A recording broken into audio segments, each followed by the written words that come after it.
war zones, volcanic islands filled with toxic gases, and indigenous people who will kill you the moment you step foot on a beach. They're not exactly perfect selfie spots for your Instagram feed. These are 50 places no one is allowed to travel to, even if you tried.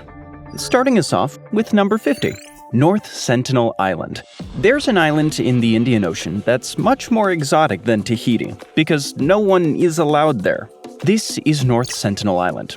Get within a 3-mile or 5-kilometer radius, and the Indian authorities will prosecute you. If you do get on the island, the uncontacted indigenous people there will kill you if they can. An American missionary, John Chow, tried to go there in 2018, and it was the last trip he ever took. Number 49. Nicobar Islands. A quick boat journey south of North Sentinel will bring you to India's Nicobar Islands. Aside from a few select places, these islands are forbidden too, for the same reason. The Indian government wants to protect the fragile environment and indigenous inhabitants. If you don't have a special pass, you're not getting in without consequences.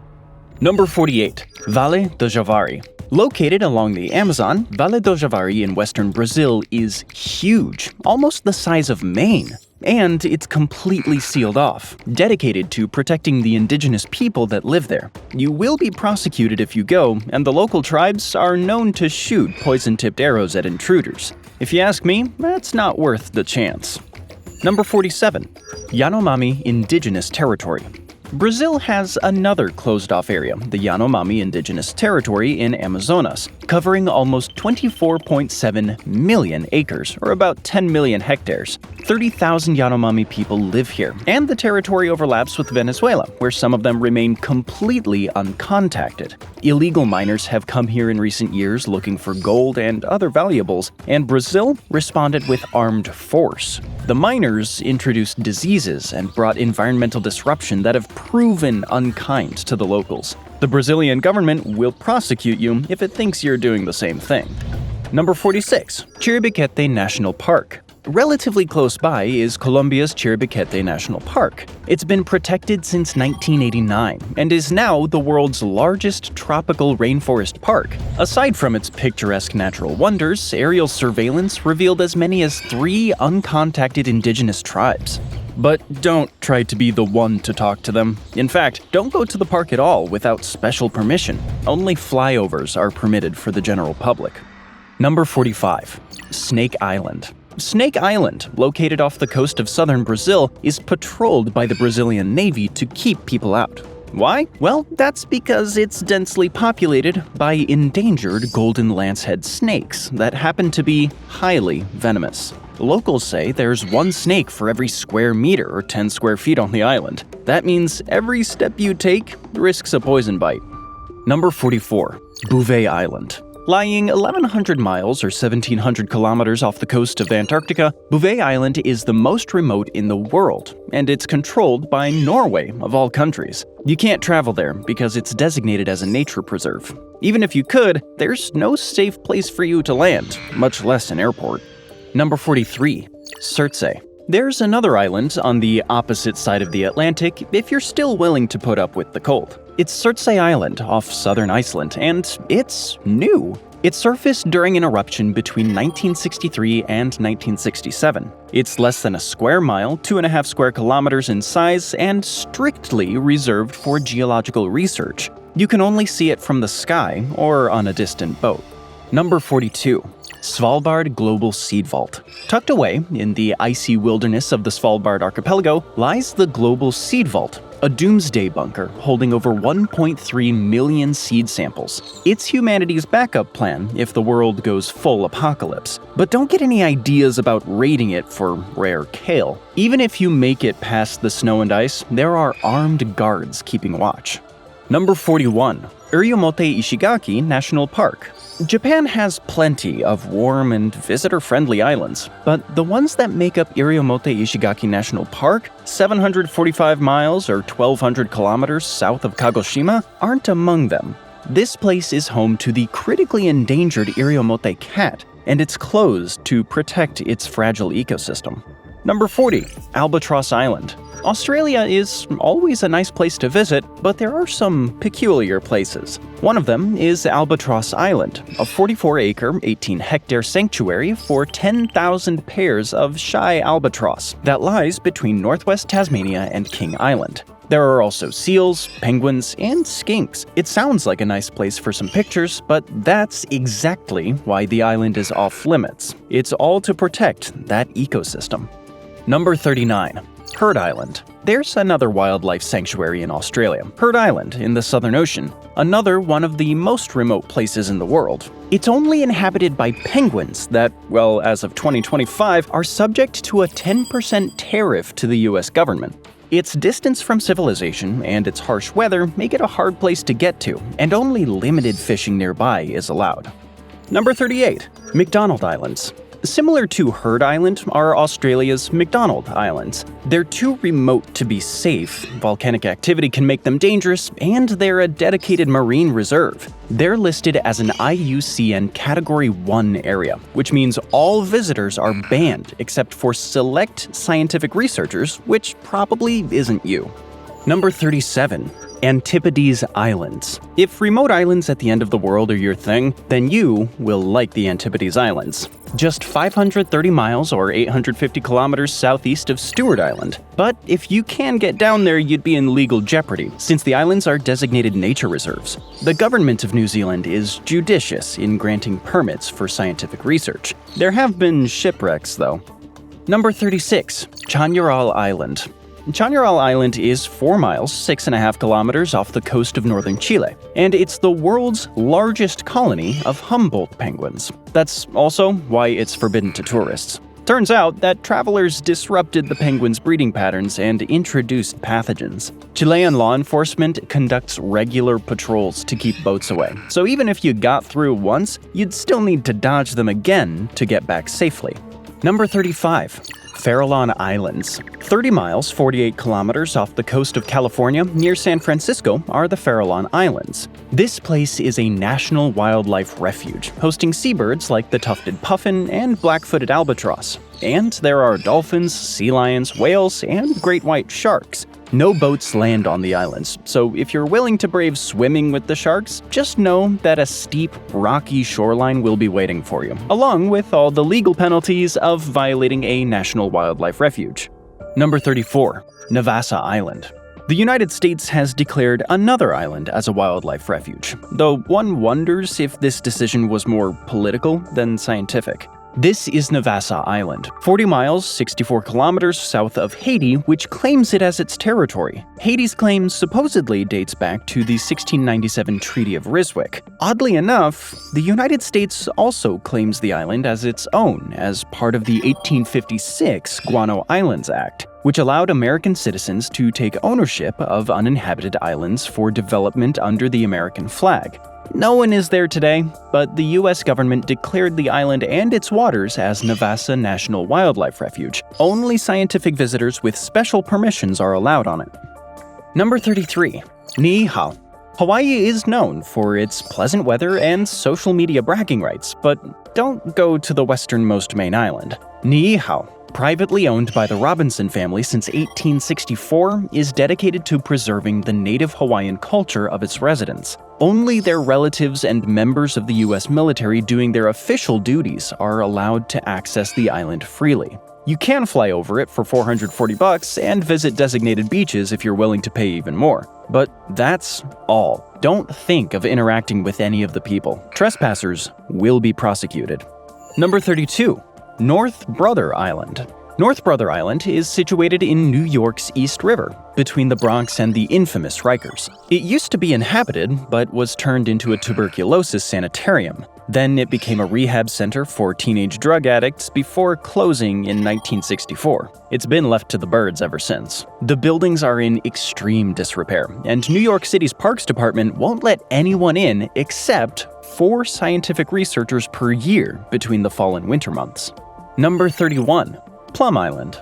Plum Island in Suffolk County, New York, was once inhabited, but now it's completely under the US government's control. It once had a highly secure scientific facility dedicated to researching bioweapons. But given how close it is to such a dense population center, that wasn't such a great idea. It was then devoted to researching animal-borne illnesses. The facility finally closed down in 2024, and the feds wanted to sell the island in anticipation of that, but 2020's CARES Act prevents it. That means you're still forbidden from going there, and no one really knows what'll happen next.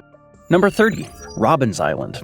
There's another island in Suffolk County. It's privately owned Robbins Island, owned by a financier named Louis Bacon, who bought it in 1993 for $11 million.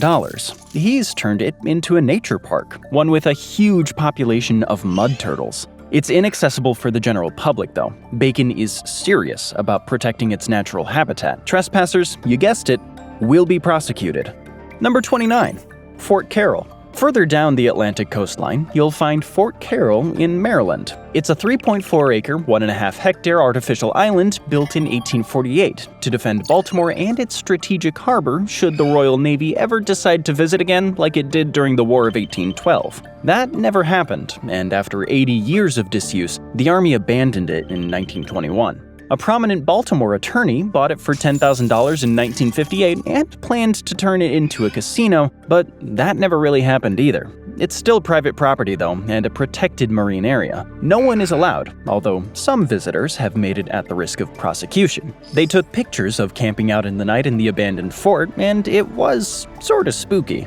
Number 28. Morgan Island. Morgan Island in Beaufort County, South Carolina, was uninhabited until 1979, when the local authorities offered it as a colony for 1,400 herpes B-infected rhesus monkeys from Puerto Rico. The colony quickly thrived. 10 years later, there were over 4,000 monkeys. To keep both people and monkeys safe, South Carolina law forbids you from going to the island. Only select scientists from the National Institute of Allergy and Infectious Diseases can go. Number 27. Poveglia. Poveglia in Venice was once a thriving town, before people fled during wartime in the late 14th century. In 1793, it became a place to quarantine plague patients, 100,000 of which died. It became a mental hospital in 1922. That closed in 1968, and the island's been abandoned since. But it's reportedly haunted, and trespassers have gone there to look for ghosts. Local authorities have increased patrols to keep them out. Number 26. Lascaux Cave. Lascaux Cave is home to 21,000-year-old cave paintings, but unfortunately, the caves have been closed to the general public since 1963. This is to prevent deterioration of the paintings. Replicas are available, but if you try to see the originals, you'll be in big legal trouble. Number 25. Uluru. You've probably heard of Uluru, also called Ayers Rock in the south of Australia's Northern Territory. This sandstone monolith is part of the religious beliefs of the Angangu people, the indigenous owners of the land, and because of this, climbing Uluru has been banned since 2019. Doing so will get you prosecuted under Australia's Environment Protection and Biodiversity Conservation Act. But what about another elevated place? A pyramid, perhaps? Number 24. Lintong District.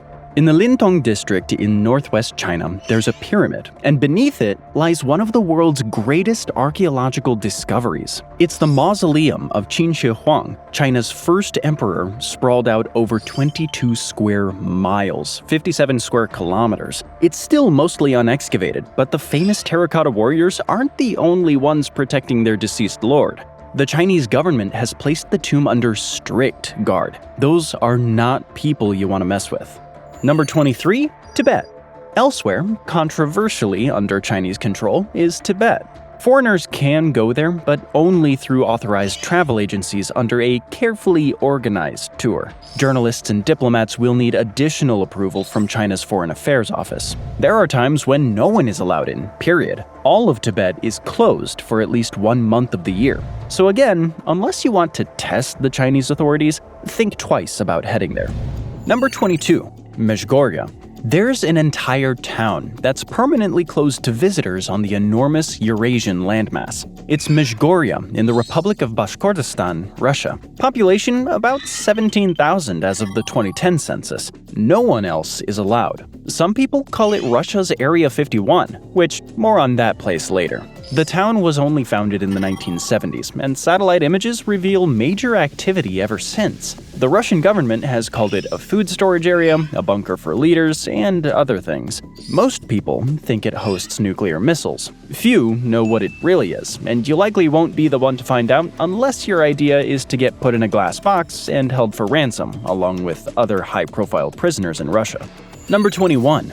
Metro 2. Moscow might be a safer place to visit, and much less remote. And it turns out that there's a hidden curiosity that may be worth exploring. There's a parallel subway system beneath its streets, the so-called Metro 2 or D6. Accounts reveal that Joseph Stalin started construction of it when the Cold War kicked into gear, trying to ensure the government survived a nuclear attack. The tunnels connect two key buildings, provide an escape from the city itself, and have built-in bunkers just in case. The Russian government still denies its existence though, and unless you're willing to test it, it's probably better to leave these things alone.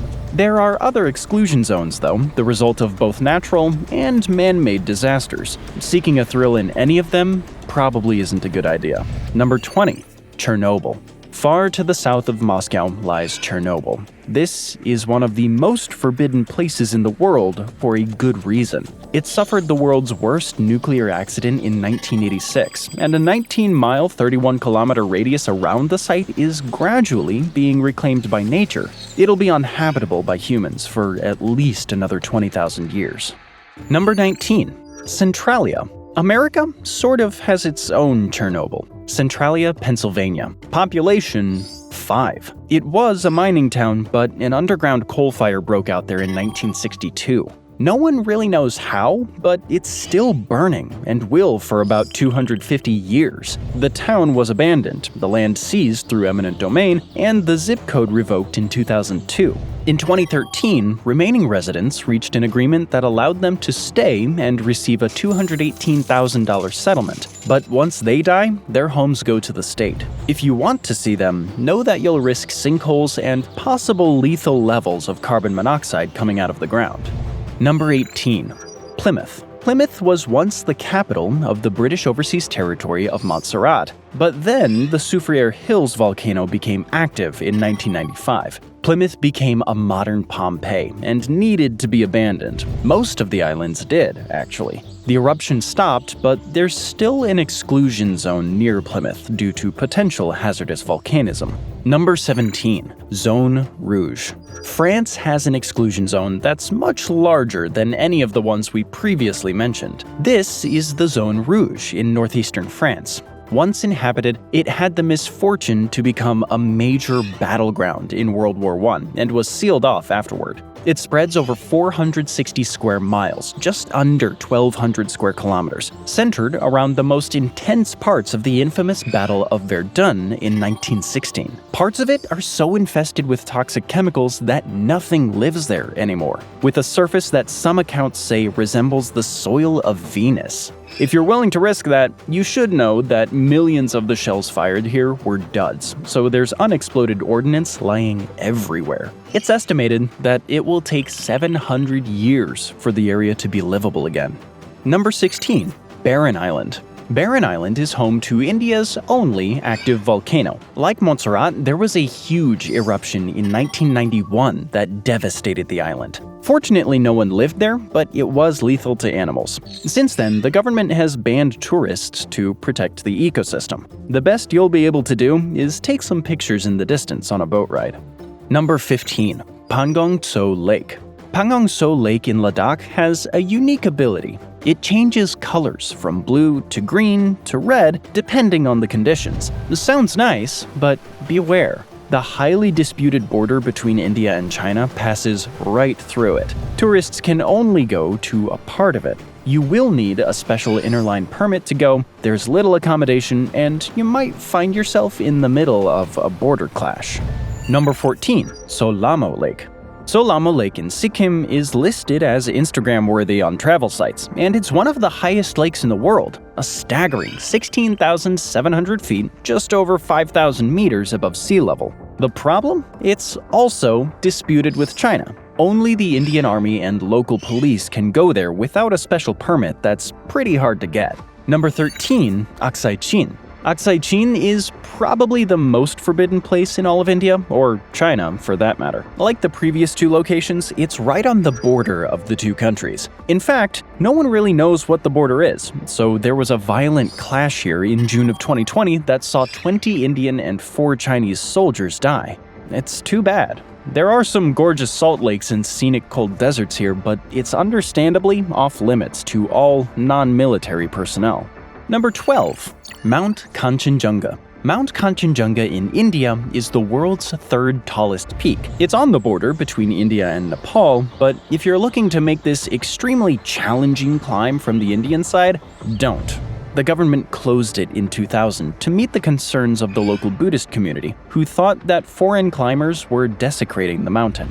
Number 11. Gangkhar Punsum. Gangkhar Punsum is the tallest peak in Bhutan. With a peak of 9,800 feet, or about 3,000 meters, it's actually the highest unclimbed mountain in the world, and no one is allowed to make the attempt. The government banned climbing in 2003 due to safety concerns and, like India, to respect the locals' religious beliefs. Bhutan regulates the entry of foreigners into its borders, so even getting close to the mountain is challenging enough. Then you need to ask yourself if you're willing to test Bhutan's justice system or risk your life trying to do what no one has done before, because there's not much infrastructure to rescue you if you get stranded. Number 10. Cyprus. Cyprus in the Mediterranean is one of the most heavily disputed places in the world, divided since 1974 between the Turkish north and Greek south. A UN buffer zone sits across the northern part of the island to make that clear. Aside from a few special villages, civilians need a special permit from the UN to enter areas in the buffer zone. These areas have become no man's land, with abandoned villages deteriorating in the elements. Unless you're looking for ghost towns, it's probably not a good idea.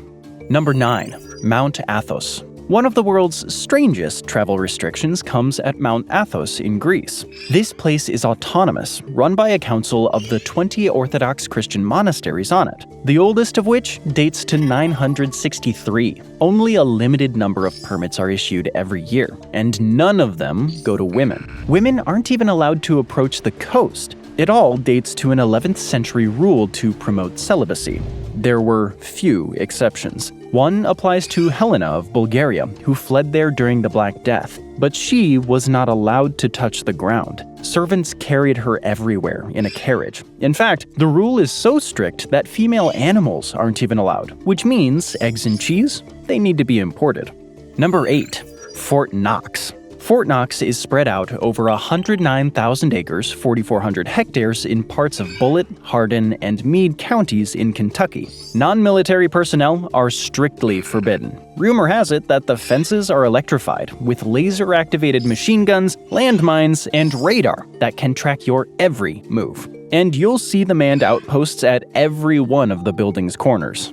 Number 7. Mount Weather Emergency Operations Center. Around 50 miles, 80 kilometers from Washington, D.C., in Virginia's Blue Ridge Mountains, accessible by State Route 601, is another of the world's most secure bases. This is the Mount Weather Emergency Operations Center. Once a weather station, it's much bigger now, 434 acres, 176 hectares topside where FEMA uses it. But there's much more.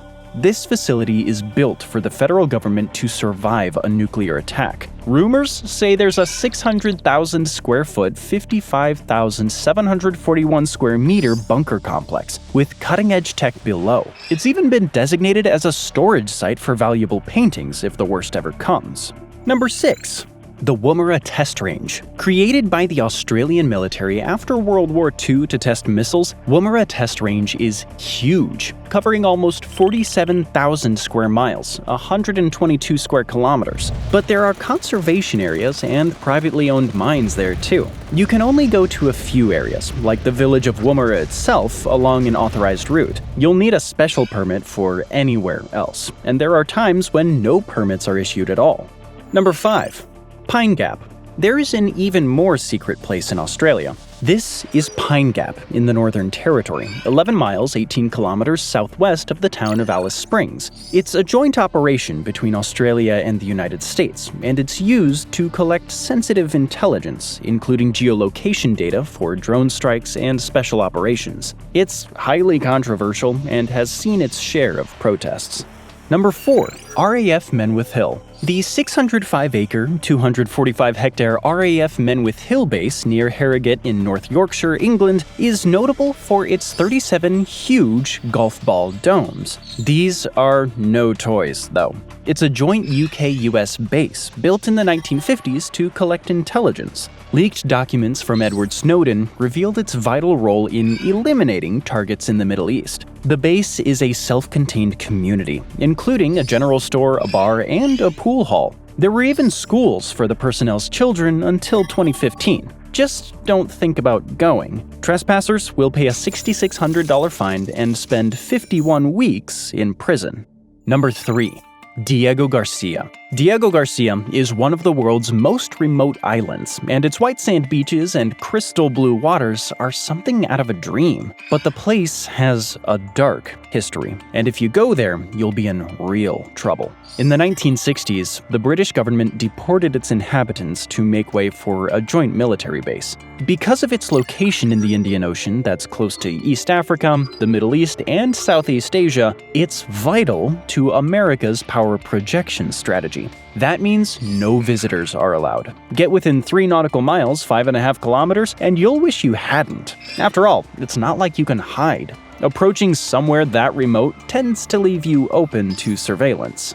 Number 2. Cheyenne Mountain. You've seen the world's most secure island, now for the most secure mountain. It's Cheyenne Mountain in Colorado. This might be the most survivable base in the world, with huge blast doors, long tunnels, and even its own industrial reservoir, all under 2,000 feet or 600 meters of rock. This place was designed to survive a nuclear attack and protect all the people inside. It's virtually impossible you'd get in undetected, and if you did, you'd be charged with some serious crimes.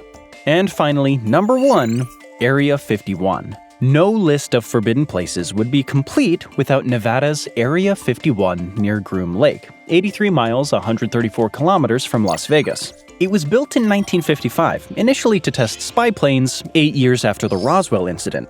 It became more famous in the 1980s when alleged insider reports said there were alien spacecraft and experiments on weather-altering weapon systems. Even without those claims, the base was used to test highly secretive toys like the F-117 Nighthawk. It's run jointly by the USAF and CIA, and wasn't publicly acknowledged until June of 2013. Signs advise would-be trespassers that they may be subject to lethal force, and in 2019, a man was shot dead for trying to enter without permission, carrying something that looked like it could be an explosive.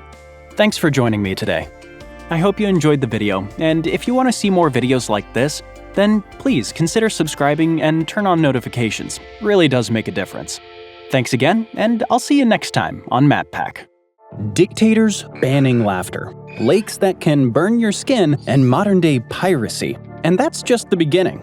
Get ready, because these are 50 of the most dangerous places on Earth. Starting off with number 50, North Korea.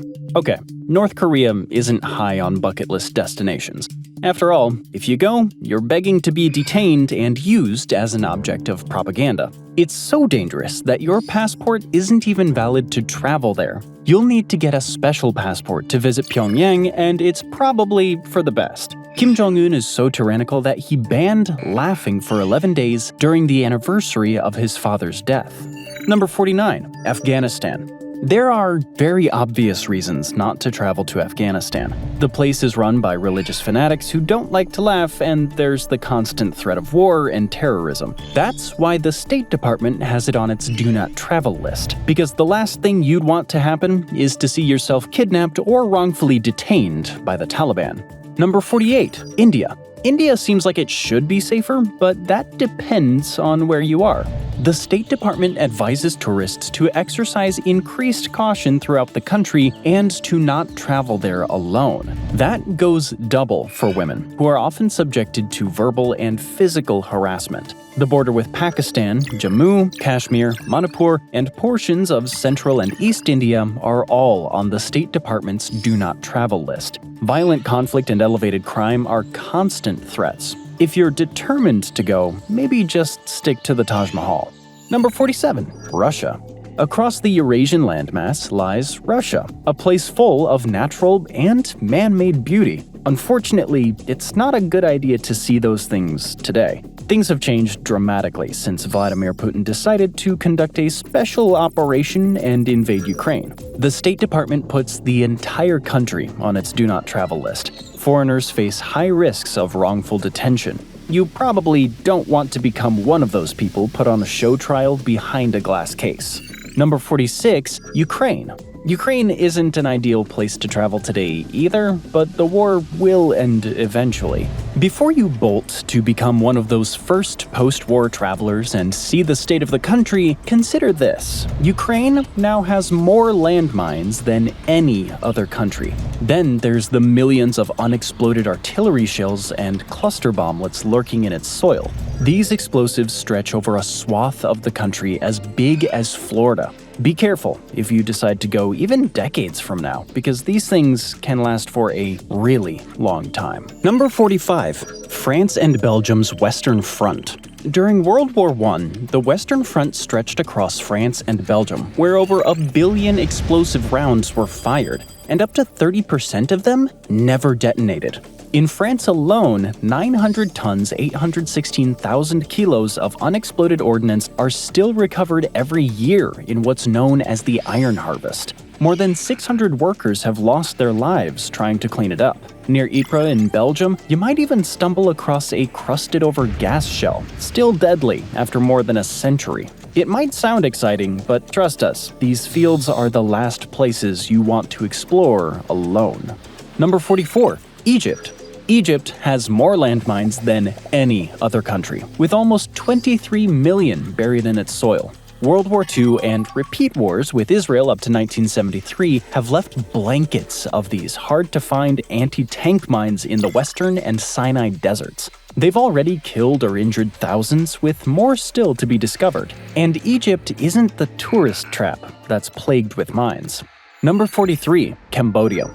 Angkor Wat in Cambodia is one of the world's most famous structures, but this country only recently emerged from a pretty dark history. It's seen war and the tyranny of regimes like the Khmer Rouge, all of which laid down landmines, around 8 to 10 million of them.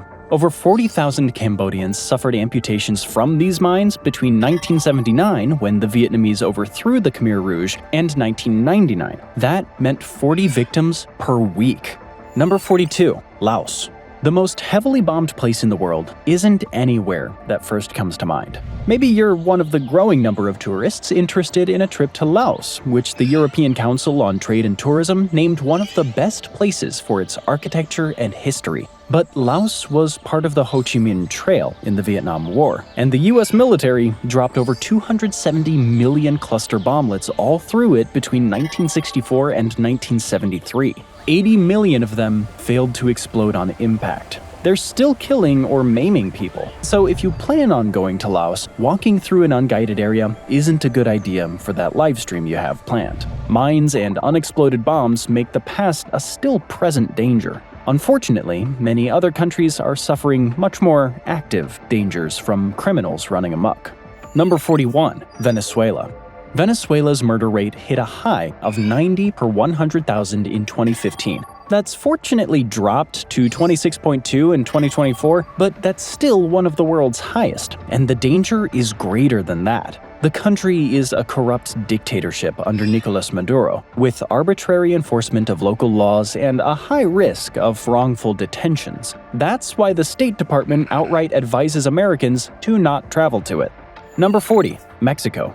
Mexico's cartels have become so powerful that they're now using improvised landmines. The cartels have made Mexico the 5th most violent country in the world, with 24.9 murders per 100,000 people in 2023. So if you're going to Mexico, it's best to stick to the major tourist areas and avoid the places the US State Department issues advisories on. This includes Mexico City, which travelers are told to exercise caution in.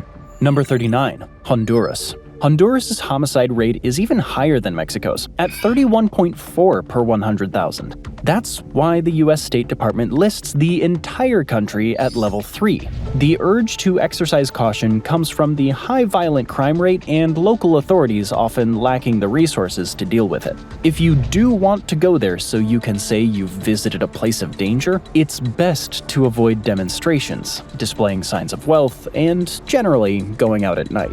Number 38. South Africa. South Africa is the most dangerous country on the African continent, with a homicide rate of 45.5 in 2023.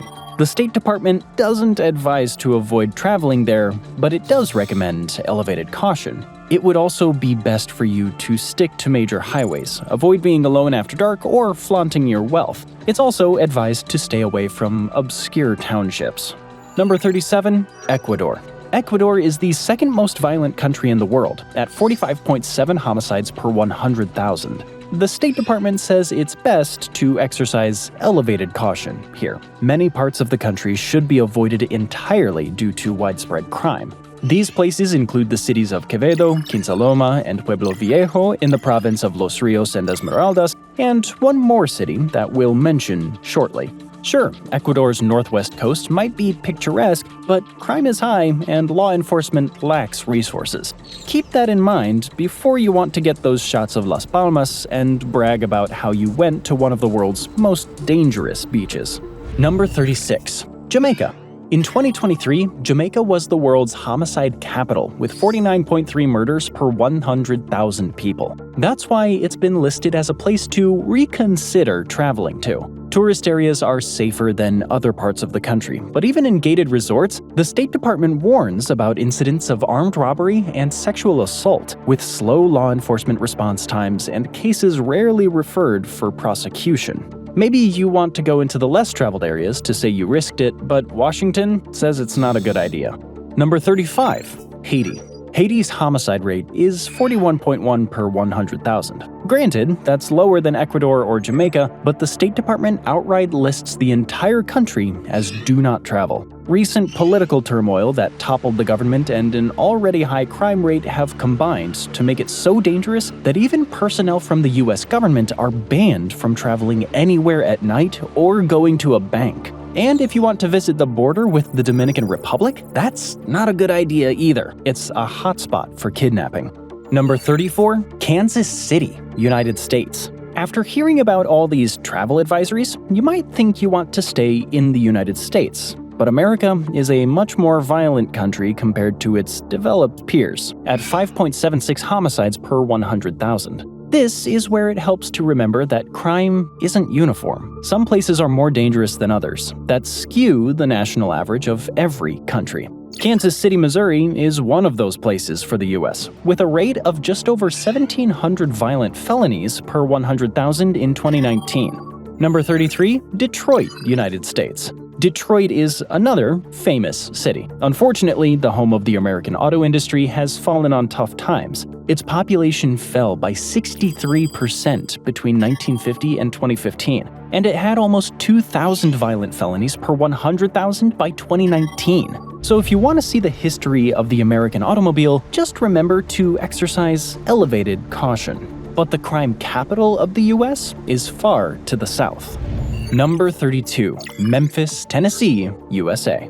Memphis is known for the likes of Elvis and Johnny Cash, but there's a darker side to the city. It had 63 homicides per 100,000 residents in 2023. If you go, you have a 1 in 49 chance of being a victim of violent crime, and cuts to police funding haven't helped. So while the State Department won't say anything about it, just be sure about where you're traveling if you want to pay homage to the home of some of the greatest artists in blues and rock. There are far more dangerous cities abroad, and you might not be surprised to find them in countries you've already heard us mention. Number 31. Nelson Mandela Bay, South Africa. Nelson Mandela Bay is the most dangerous city in Africa, with a murder rate of 78.3 per 100,000 people in 2024. High unemployment, widespread poverty, and easy access to firearms fuel the presence of criminal groups that are challenging for law enforcement to suppress. And it gets worse across the Atlantic Ocean. Number 30. Guayaquil, Ecuador. Guayaquil, Ecuador's largest city, has a murder rate of 88.8 per 100,000 people.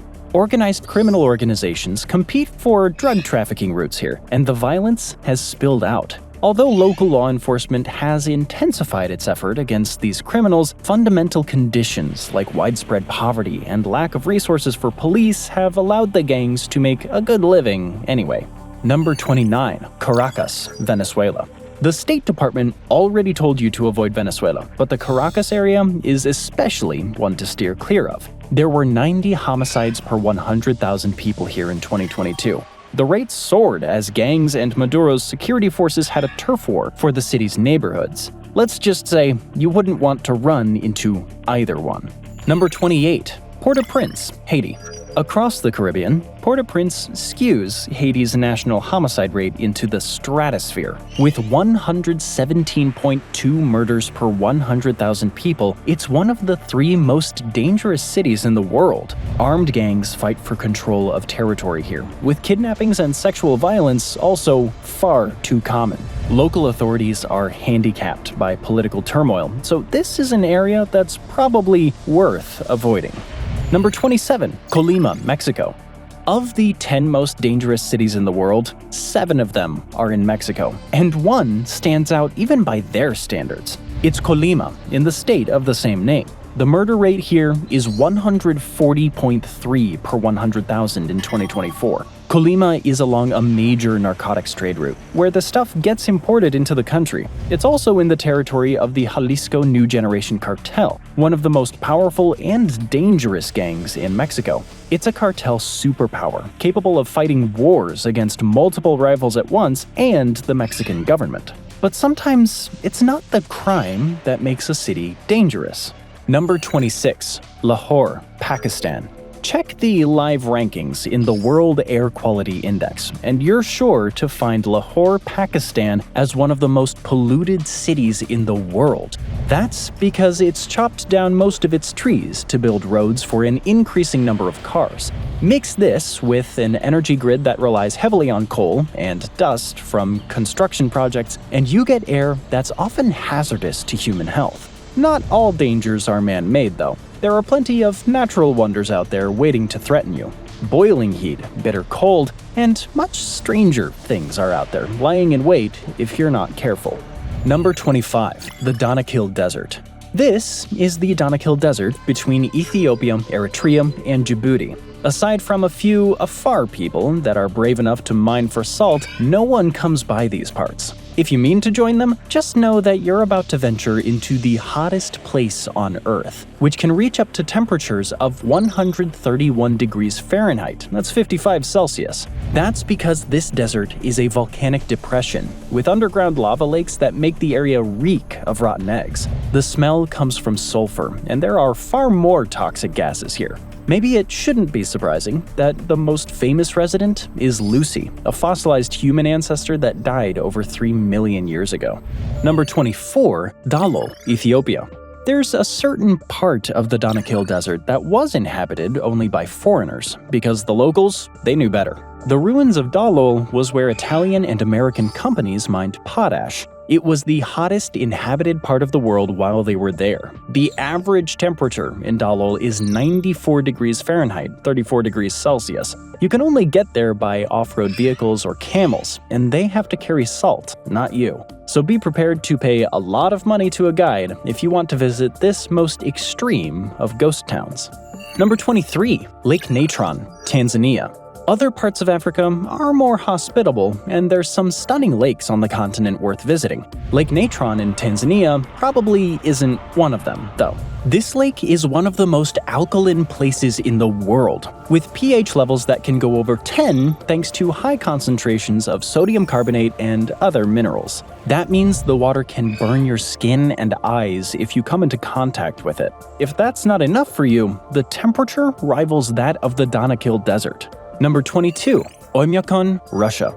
Oymyakon in the Sakha Republic of Russia's Far East, the opposite of Dalol. Common high temperatures during the winter months are in the -30s and 40s Fahrenheit. Only the interior of Antarctica is similar. If you want to spend a winter here, you better be prepared. It's so cold that indoor plumbing freezes, so the 500 or so residents use outhouses. And don't go if you're a vegetarian. Crops can't grow here since the ground is frozen, so you'll need to rely on a meat-based diet. Number 21. Teresina, Brazil. Teresina, Brazil seems to be the opposite of Oymyakon. Average temperatures here reach 97 degrees Fahrenheit, 36 Celsius in the summer. But the real danger isn't the heat. Instead, you might have a better chance of being struck by lightning here than anywhere else. Tropical conditions make it the center of Brazil's flash lightning flatlands, the place with the world's third highest number of recorded yearly lightning strikes. If you're willing to risk that, you should be aware that it's also a crime haven, with 40.4 homicides per 100,000 people. Maybe you should get that lightning footage somewhere else. Number 20. Amazon, Brazil. If you're in Brazil and want to get away from the cities, you might fancy a journey through the Amazon, but maybe it's better to think again. Sure, the place has stunning natural beauty, but you had better be prepared to see it. Pack a lot of mosquito repellent, sleep in a mosquito net, and get your vaccinations: malaria, meningitis, rabies, and a lot more. If you're still okay with all these needles in your arm, you should be aware of the venomous snakes, other predators, and potential for floods and forest fires. If you're still willing to put up with all that, plus the enormous heat and humidity, don't go without an expert guide. The dangers in the Amazon are obvious, but sometimes places are dangerous precisely because the dangers aren't obvious. Number 19. Oklahoma City, USA. Consider Oklahoma City. It might not seem like a place of extremes, but the 680,000 residents live there in the knowledge that their home is at the center of Tornado Alley, the place where most of the world's tornadoes happen. Over 160 of them have hit Oklahoma City since records began in the 1890s. That's why most people have built shelters into their homes. Official shelters would just clog the roads with traffic in an emergency. Remember that if you're going there to chase a storm, especially in the spring. Number 18. Jakarta, Indonesia. Halfway around the world, you'll find Jakarta, Indonesia, with a population of 11.6 million. But this sprawling city has a huge vulnerability. Nearly half of it is below sea level, and it's sinking between 2 and 3 inches a year. Flooding happens pretty much every year now. That's why the city is building a huge seawall. Until then, it's best to avoid the more easily flooded northern part of town during bad weather, especially when you learn about the sewage system that can't cope with the water.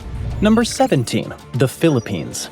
A little further north is the Philippines, and there's something peculiar about this country. It's in the Ring of Fire, a 25,000-mile, 40,000-kilometer long, 310-mile, 500-kilometer wide belt that almost surrounds the Pacific Ocean. The 4 biggest volcanic eruptions since the end of the last ice age have been here. The Filipino city of Legazpi is right along the ring, and Mount Mayon is partly within the city's borders. It's a popular tourist spot, and it's also a highly active volcano. Eruptions are so common that the city has no choice but to have elaborate evacuation plans. 16,000 residents were displaced just in June of 2023. Number 16. Tokyo, Japan. When you think of Tokyo, you might think of the word safe, but at some point, this place will be the most dangerous city in the world. There's something else about the Ring of Fire. 90% of the world's total earthquakes, and the biggest ones, happen here. That's why there's one in Tokyo almost every day. These are mostly small, but a 6.6 magnitude earthquake took place in 1894. When, not if, a bigger one hits, it will be devastating. You'll probably be fine for now, just remember that under your feet, disaster could strike at any time. Number 15. Cook Strait, New Zealand. The Cook Strait is the passage that separates the north and south of New Zealand's main islands, but it's only 14 miles, 22.5 kilometers wide at its narrowest point. That sounds like a lot, but the lay of the land makes this place a wind tunnel. Sometimes the wind can reach extremes of 150 miles an hour, 240 kilometers an hour. The wind and strong tides mean that there's little room for error here. Even experienced sailors have to keep a close eye on the weather conditions. One mistake can mean a meeting with the jagged mountains lining the shore. Number 14. Skeleton Coast, Namibia.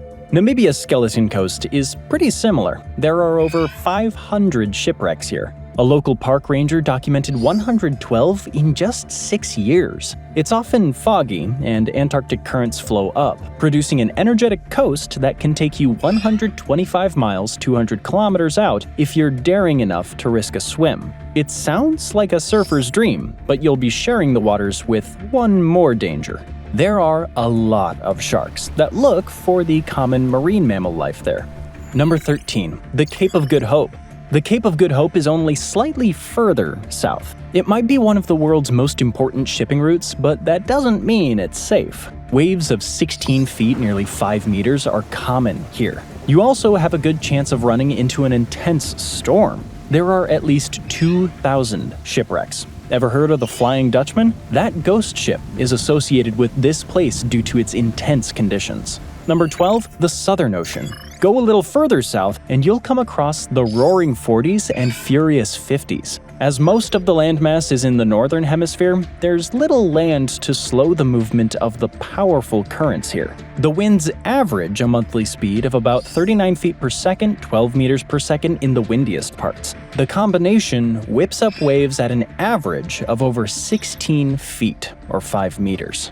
Number 11. Cape Horn. Cape Horn is where the Atlantic and the Pacific meet.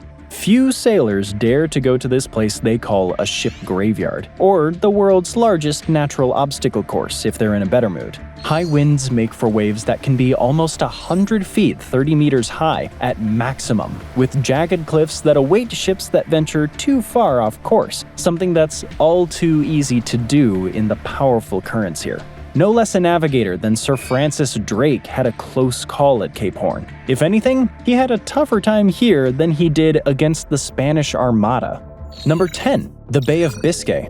The Spanish Armada needed to sail through the Bay of Biscay to reach England, and it had a lot of trouble. The strong waves strained the seams of the ships, and some of them were leaking before they even entered battle. You might think navigation has made progress since then, but these waters are still perilous. Strong winds and sudden storms pose constant dangers, especially between April and October. This is when gale-force winds and sudden storms combine with strong currents to tip ships over or send them into the rocky outcrops all over the place.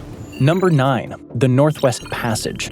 No one actually succeeded in sailing from the Atlantic to the Pacific through the Northwest Passage until 1906, when Norway's Roald Amundsen did it. Even then, it took 3 years. Ice is still in both the northern and southern routes at all times of the year, with only narrow channels open at best. It might not be as treacherous as it was to those early explorers, but this is definitely not a journey you want to make without an experienced navigator. And even for them, it's a challenge. You might even run into hostile walruses or polar bears if you get stalled.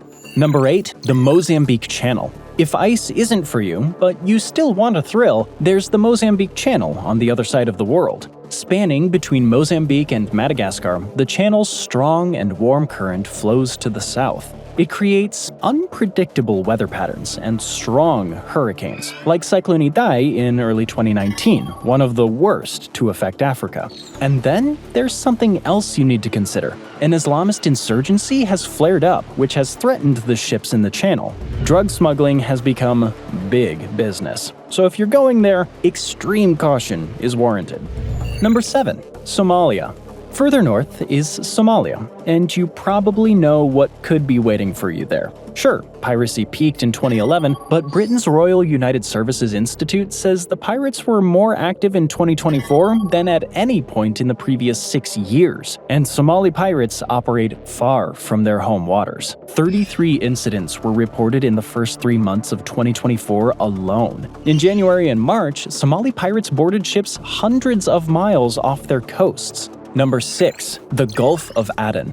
The Gulf of Aden has become one of the most dangerous places in the world for another reason. Houthi rebels in Yemen have fired on commercial shipping since November of 2023. And we're not talking with small arms or RPGs. We're talking about anti-ship missiles. Over 100 attacks were recorded by the end of 2024.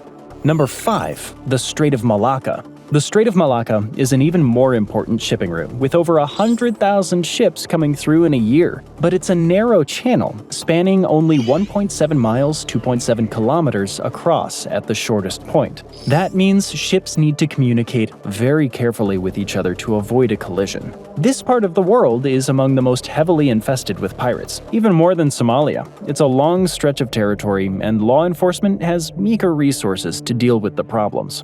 Number 4. The Sunda Strait. On the western side of Sumatra is the Sunda Strait. It's 15 miles, 24 kilometers wide at its narrowest point, and only 65 feet, 20 meters deep at its minimum in the eastern part. The western part is a lot deeper though, and the sudden change can make for pretty tricky situations. Also, you might get hit with a freak tsunami, like the one that came in 2018 with no warning. After that, the Indonesian government advises all ships to avoid this strait, and the region's dangers don't end there. Number 3. The South China Sea. Navigating the South China Sea needs to be handled with caution.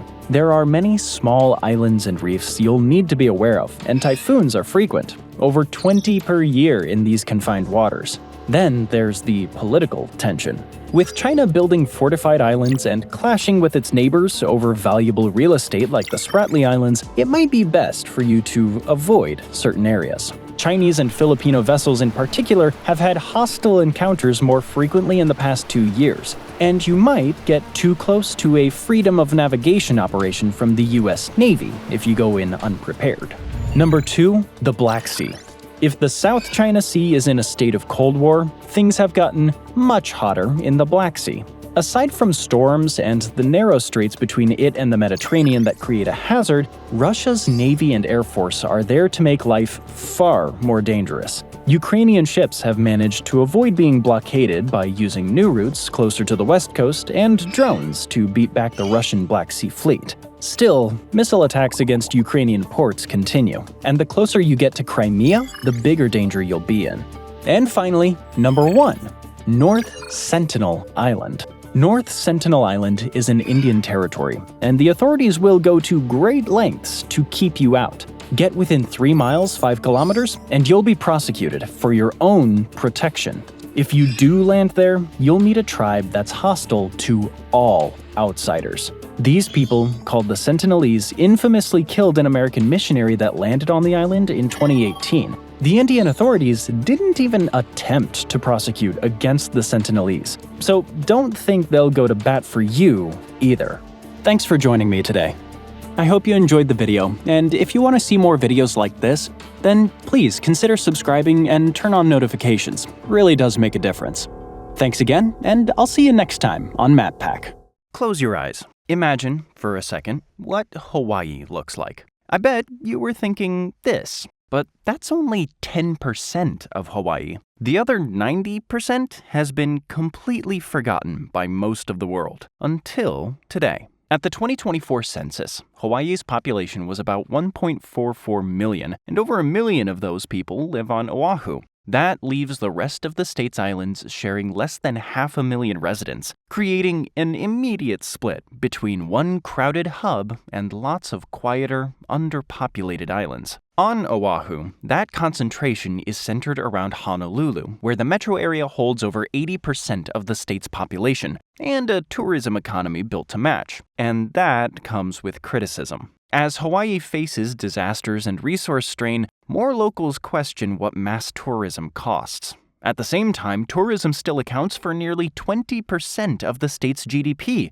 keeping Oahu locked into an industry that shapes daily life. But the farther you move away from that island, the more unfamiliar Hawaii becomes. Hawaii was born from a deep earth hotspot, a seam of rising magma, leaving a trail of islands as the Pacific plate moved on. And they're not done moving yet. Some islands rose, some sank, some changed shape or merged, and some were never meant for cities at all. Some of the lesser-known islands are sacred and protected. Some are hazardous and uninhabited. And many of them have been barely documented at all. The main islands are the ones everyone can name. The Big Island, still shaped by volcanoes, Maui, famous for beaches, Kauai, green, rugged, rainy, and dramatic, and Oahu, the tourist and population center. That's the Hawaii that most people can name. But everything after that is where Hawaii stops behaving like a normal destination. And if you like these geography deep dives, make sure to hit that subscribe button to discover more places that barely exist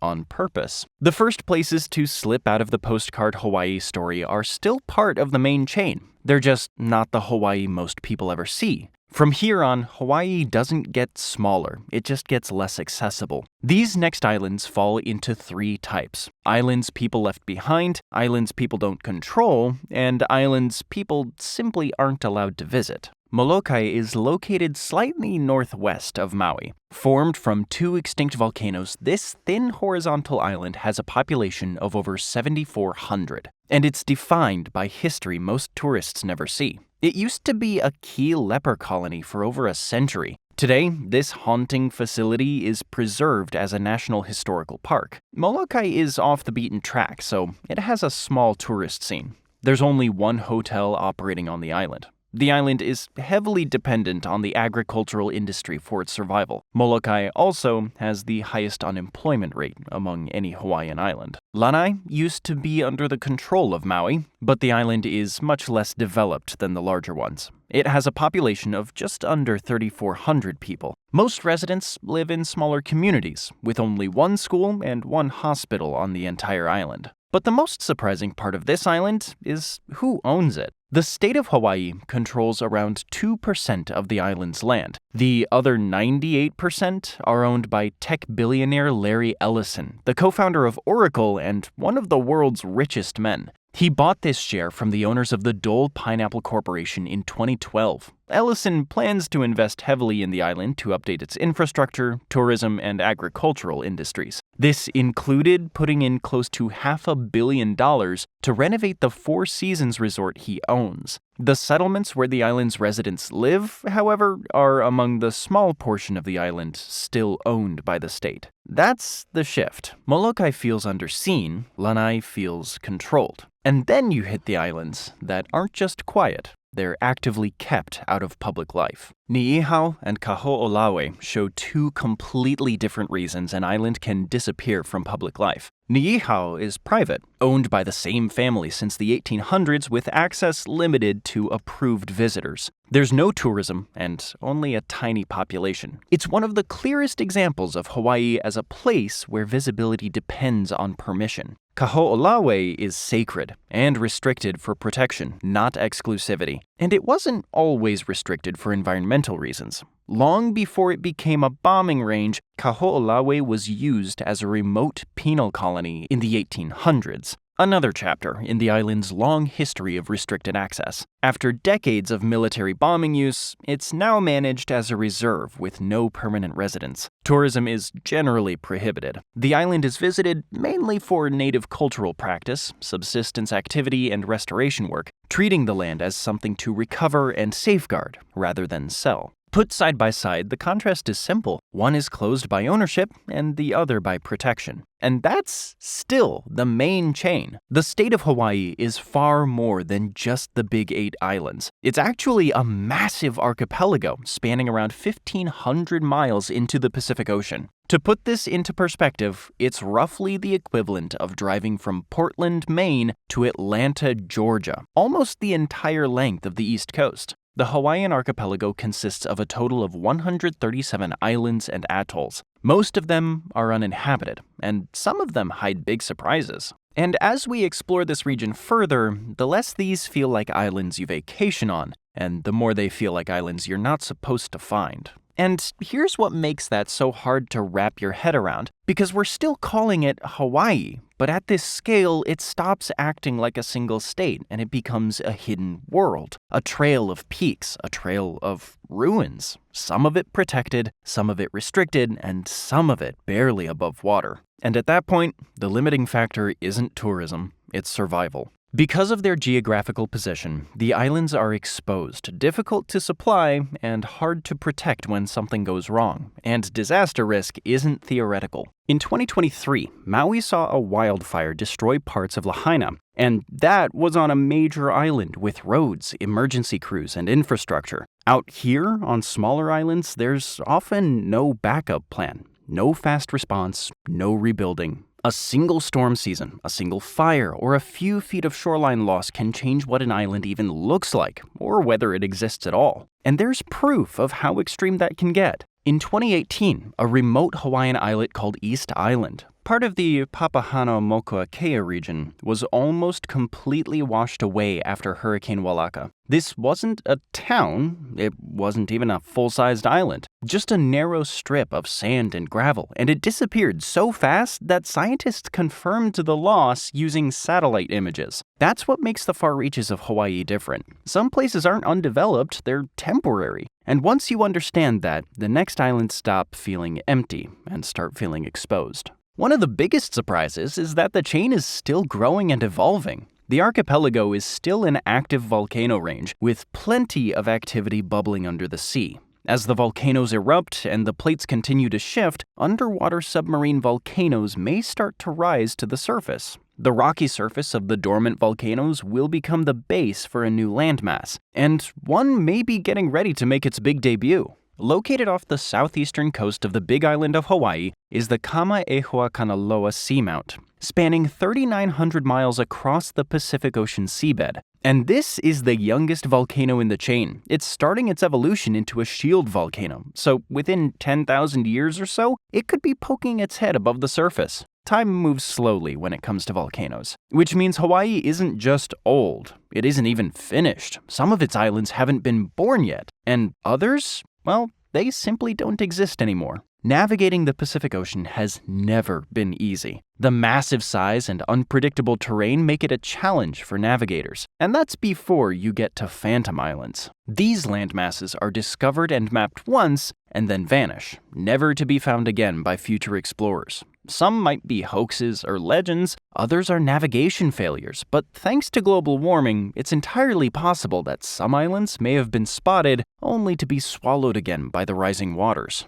And across the expanse, there's one surprise after another. Because out here, the ocean doesn't just surround the islands, it edits them, it reshapes them, it erases them. But there's actually one island in the Hawaiian archipelago that's not part of the state of Hawaii, and it might be the most famous one. Midway Atoll, located towards the western end of the archipelago, is one of the only islands in this region to be populated. Most of the islands are small rock outcrops, not fit for human habitation. But Midway's 3 small islands are large enough to be of strategic interest to the U.S. Only the largest of the 3, Sand Island, is inhabited, with 40 people. And a century ago, it was one of the most important spots around. Yes, it's remote, but it mattered for one reason. It sat directly in the path of war. Once World War II began, it became a critical stop for aircraft moving across the Pacific.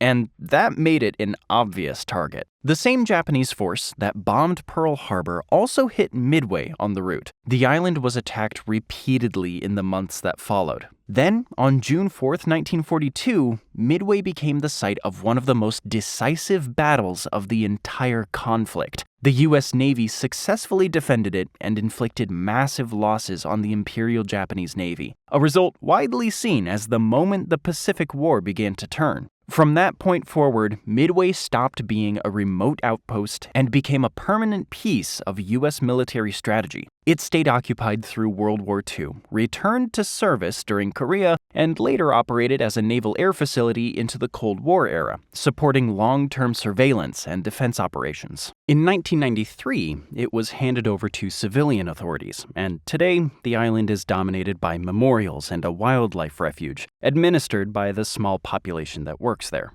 But the same definitely can't be said for these next islands. One of the most mysterious islands in the entire chain is Necker Island, now known as Mokumanamana. Like most of the northwestern Hawaiian Islands, it's little more than a rocky outcropping. There's no permanent population and no facilities, but it clearly wasn't always that way. The island has one of the most fascinating collections of artifacts and remnants of a prehistoric era in the entire Pacific region, and archaeologists are still trying to piece together the whole story. Administered by the U.S. Fish and Wildlife Service, with no residents, the island is just over 45 acres, and its main ridge has 5 peaks that make up the island's skyline. It's home to 5 plant species and is usually busy with a massive amount of birds during nesting season, which feed on the insects and snails that live there. 15 species of insects found here can only be found on this island. It's a popular spot for biologists to study despite it being one of the smallest of the Hawaiian Islands in this chain. But there's no evidence that humans ever made permanent settlements on this island. But they did visit, a lot. The island is packed with religious and cultural sites, indicating that it was once a popular pilgrimage site for indigenous populations. Across the island, 55 sites have been deemed significant, with 33 believed to be religious altars and other ritual sites. These mostly consist of a series of raised stones, forming a unique pavement. These early altars are different from any found on the main islands. It's also been a key spot for ancient artifacts including stone bowls, tools, and figurines of humans. Hawaiian legends speak of a mythical race of people named the Menehune, who may have built these monuments. Access to the island is strictly regulated by the government to protect the vulnerable sites within. And it's not the only spot where these unique artifacts can be seen. Bird Island, also known as Nihoa, is located to the east of Necker Island. The island is dominated by 2 peaks. Miller's Peak in the west, rising 892 feet, and Tanager Peak in the east, stretching 850 feet. Its most distinctive feature is the massive rock facade, and it's one of the most diverse islands in the chain. 25 species of plants are native to the island. One species it doesn't have? Humans. It's completely uninhabited and mostly composed of volcanic rock. Because it's so inaccessible, its ecological scene has largely been undisturbed. But it's also extremely vulnerable to invasive species, and it's raised the attention of the government in more ways than one. Nihoa is designated as an important bird area, being home to native land birds and a massive number of migratory seabirds. But prioritizing this island has also allowed archaeologists to uncover fascinating details about the island's history, dating back well over 1,000 years. At some point, the island was inhabited. Remnants of agricultural terraces and houses have been discovered. However, due to the lack of fresh water access, there could have been a population of no more than 100 people living there. Like Necker Island, the island has been found to play host to plenty of stone artifacts unique to the region. Today, it's a protected site that's still revealing new mysteries with every visit. I've already shown that Hawaii is bigger than most people realize. But when I say bigger, there's one island that's actually closer to Alaska than it is to the eastern coast of the Big Island. Welcome to Kure Atoll. This coral atoll is found 48 nautical miles west-northwest of Midway. This ring of coral peeks out of the water, forming a small landmass that can be seen as you navigate. It surrounds a massive lagoon several miles deep, along with an island named Green Island, where people can make landfall. And it might just be one of the most remote locations in the Pacific. While this island is part of Hawaii, it's an area that very few people visit. It's completely uninhabited, and the only remnants of human life are a short runway that's fallen into disrepair and a degraded building that used to be manned by the Coast Guard. But that doesn't mean it's empty. The island is designated as a bird sanctuary and is used as a nesting ground for thousands of seabirds. Its remoteness and beauty have made it a site of interest, but its history is surprisingly short. It was only discovered in the early 19th century, and its most common visitors were shipwrecks who found themselves far from rescue. One crew from a ship named the Parker crashed there in 1942 and survived on a diet of seabirds for over half a year. They even found the dog from a previous shipwreck, the Gledstanes, living on the island. Aside from these accidental visits, which continued to happen through the 19th century, the island was rarely visited, at least until World War II, when it became a key strategic location used to intercept Japanese patrols. And after that, the most remote Hawaiian island became a site of interest. During the Cold War, the island was used as a spot for a radar reflector, and the visitors started paying more attention to its heavy bird population. While more military installations were placed on the island, the visitors studied the island's animal population and took measures to protect the birds. While the island is uninhabited, it intersects with the rest of the Pacific more often than other islands due to the currents. This leads to more shipwrecks and the risk of pollution arriving on the island due to drifting debris,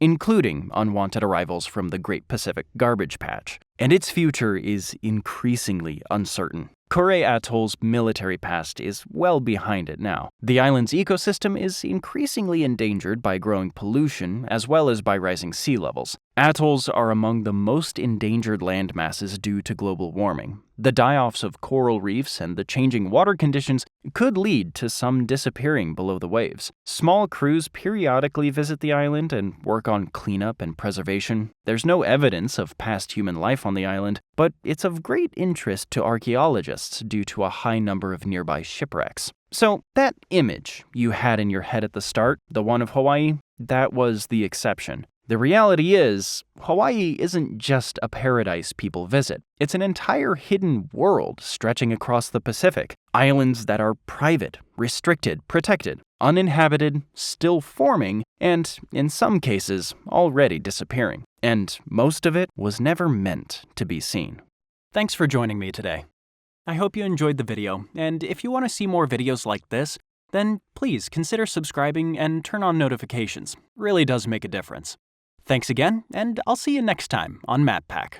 Just 30 miles from the coast of San Francisco, there are a group of islands. You can see them on a clear day. Tens of millions of people are close enough to visit, and almost none of them know what happened here. They look untouched, protected, almost peaceful, really. But this might be one of the most disturbing ecosystems on the Pacific coast, because lurking beneath the surface, there's something we put there and never came back for. A combination of islands and jagged rock formations that earned their nickname, Devil's Teeth Island. This is the Farallon Islands. They're part of San Francisco, but unlike Alcatraz, there are no tours here. No ferries take guests back and forth. In fact, almost everyone who tries to land would be facing arrest. And that's as much for their own safety as anything. A 5-mile string of islands, these are small outposts with almost no usable land. There's no infrastructure, no towns, and no development. Some of them are barely islands at all. Some are just black rock covered in guano. But that isolation isn't accidental, it's enforced. Today, the Farallon Islands are a protected wildlife preserve. The government has essentially fenced them off, and the U.S. Fish and Wildlife Service doesn't hold back when it comes to enforcement. Trespassers can face hefty fines and even jail time. So the question is, why does a place this close to millions of people need to be kept this controlled? Because on the surface, this looks like one of the most protected ecosystems in America.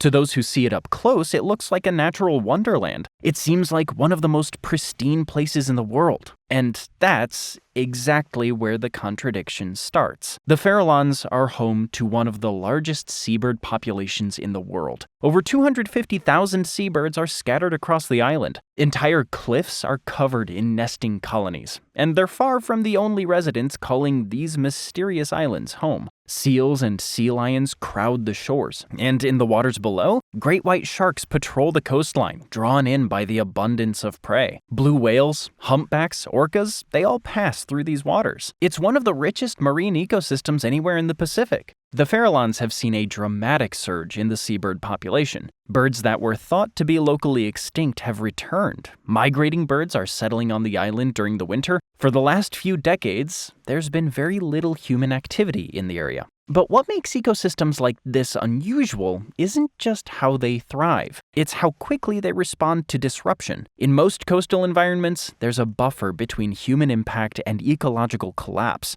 Here, that buffer is much thinner. Not because the system is fragile, but because everything is tightly connected. Predators, prey, migration routes, and breeding grounds all overlap in the same stretch of water. So when something changes, it moves through the system fast. Which makes the next part harder to ignore. How did America turn one of the most biodiverse islands on the Pacific coast into a nuclear waste dump? And what else is still out there? The development of nuclear weapons was generating a large amount of radioactive waste. As soon as it became clear that this waste posed a risk of cancer, the government searched for isolated locations to dispose of it, and the Farallones were in the crosshairs. In 1946, the waters around the island became a nuclear waste disposal site. Over the next 14 years, the island was ground zero, with thousands of barrels of nuclear waste being dumped into the ocean and settling on the sea floor. 2 dump sites, one holding roughly 3,500 containers, the other, the larger one, holding 44,000. 47,500 barrels total, sitting on a seafloor that nobody has fully mapped since they were dropped. What mattered at the time wasn't environmental sensitivity, it was isolation. The Farallones were chosen because they were inconvenient to reach, and that matters. In bureaucratic language, remote doesn't mean empty. It just means a place where disaster is less likely to have witnesses, recorded, or be immediately corrected. Officially, it was considered low-level waste, but the exact contents of many barrels were never fully documented.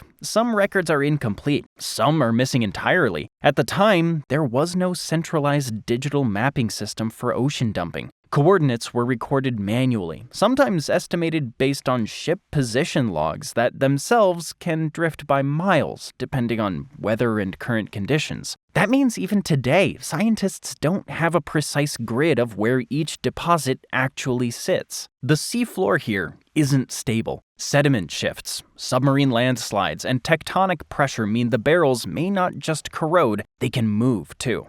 Scientists can't map where they started, and they certainly can't map where they are now. What we do know is that the dumping lasted until 1970, when the government ended all ocean-based nuclear dumping. According to the government, there's no risk to the environment from this radiation, as most of it had decayed by 1980. But can they be trusted? There's more than enough radioactive material down there to kill anyone who comes near it. All it takes is one leak. However, it's not known how this affected the sea life during this period, especially the migrating species that spend an extended amount of time on the rocky outcroppings. But at least it was disposed of safely, right? Well, the disposal process itself raises even more concerns. Details that have been released or leaked have made many people worried that the situation is far worse than the government admits. For one thing, the initial disposal method was to weigh down the barrels with concrete and then drop them in. And that didn't always work. So the soldiers got creative. They reportedly shot them with rifles to make them sink, which means some of them were damaged before they even reached the seafloor. This wasn't hidden. It was legal. It was even approved. And no one questioned it.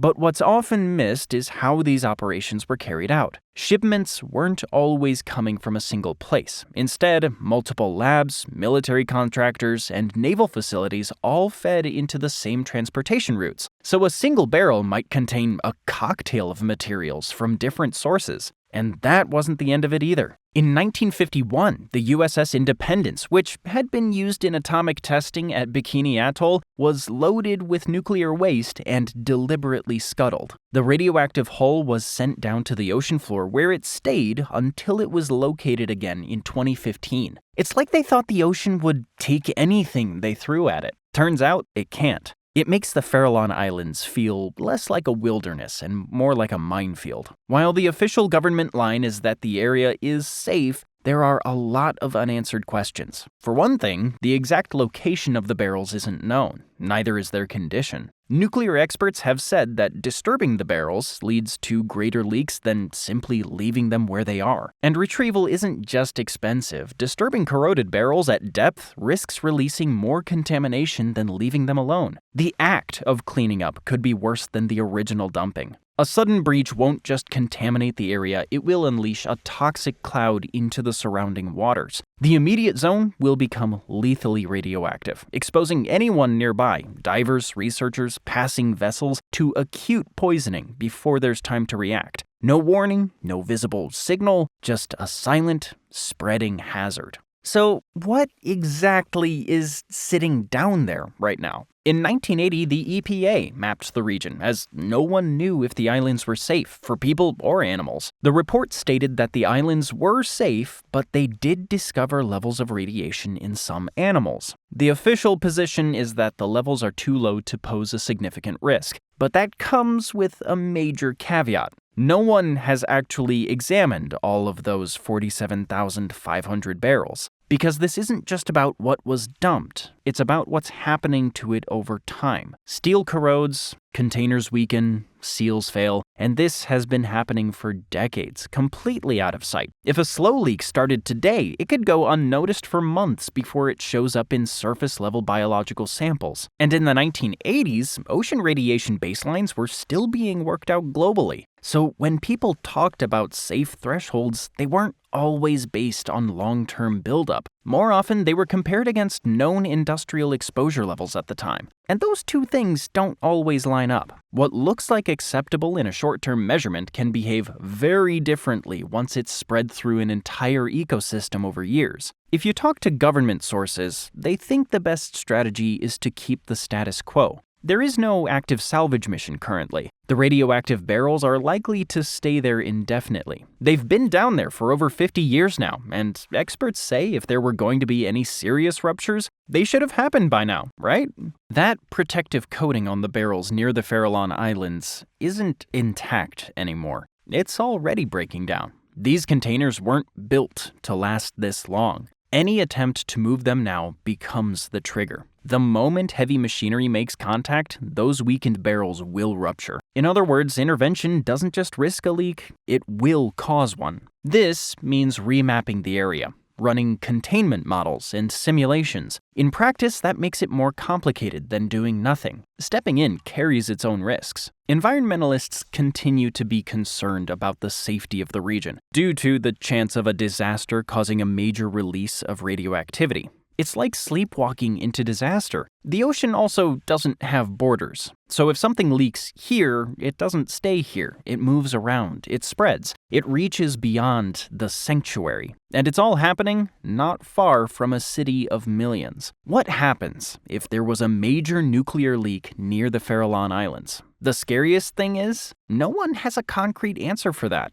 If this happens, it'll be a larger-scale disaster causing it, a major event that causes an immediate crisis. And if that happens, untold amounts of radioactivity will pour out into the deep. It'll be an existential threat to the ecosystem, and a 20 to 30-mile kill zone will form around the islands. The real danger is what moves through it. Pacific salmon migrate from California to Alaska and back again. Pacific bluefin tuna cross the entire Pacific. Bottom feeders would absorb contamination directly from seabed sediments. And what starts at the bottom doesn't stay there for long. If the concentration of nuclear material is serious enough, it can trigger a cascading chain of poisoning and irreversible damage to wildlife. A very real threat to the native populations that depend on this balance. It'll set back decades of recovery work in the protected reserve. For a few already endangered species in the area, that marks the beginning of the end. But the greater danger isn't the proximity, it's the invisibility. Particles will disperse into the Pacific and the food chain. From there, it can travel beyond California.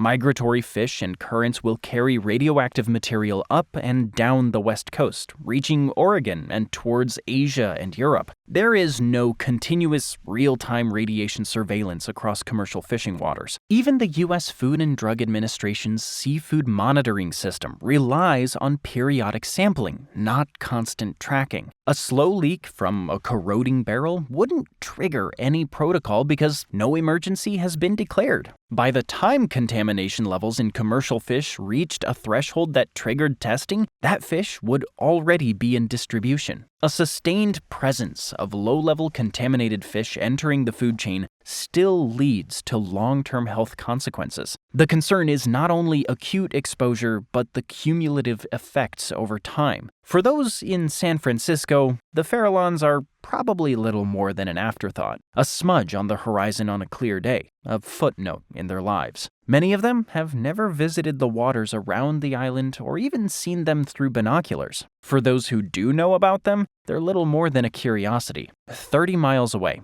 and somewhere beneath the surface, 47,500 barrels are doing what steel does when it sits in salt water for 75 years. The ocean has a long memory, and the future of the Farallones and its surroundings may just depend on how long the ocean can keep its secrets. Thanks for joining me today. I hope you enjoyed the video, and if you want to see more videos like this, then please consider subscribing and turn on notifications. It really does make a difference. Thanks again, and I'll see you next time on MatPack.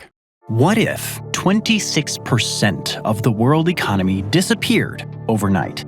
You might expect riots, chaos, and maybe a new Great Depression, right? Well, maybe not. In fact, without it, the Great Depression itself might never have happened. Welcome to a parallel universe, a world without the United States. And if you enjoy these videos, make sure to hit that subscribe button.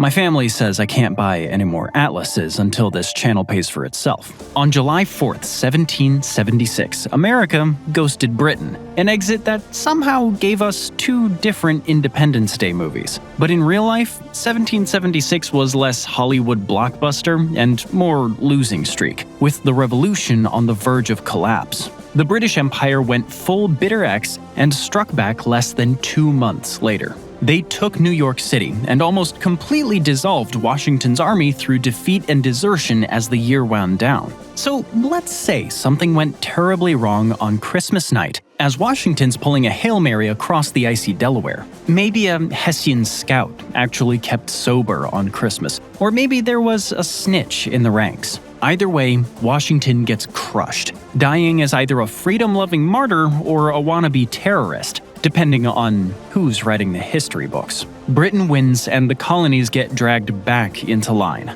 Punishments wouldn't have been as brutal as you might think. Sure, the Declaration's signers would have been hunted down. A few other big mouths would have been rounded up too. Sorry, Lin-Manuel, no hit musical there. But the average colonist? Probably fine. Britain wasn't looking to salt the earth. They wanted taxpayers, not corpses. But their children and grandchildren would find themselves in a country that could look very different.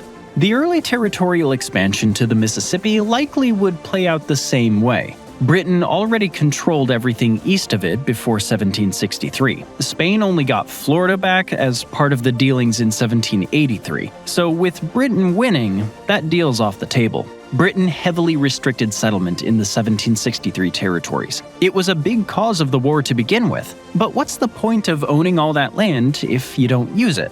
A British victory wasn't going to save Native Americans east of Mississippi. But one thing that would be different? Slavery. Without an American victory, the entire course of slavery in the would-be United States gets turned on its head. Slavery was practiced in every colony by the time America declared itself free.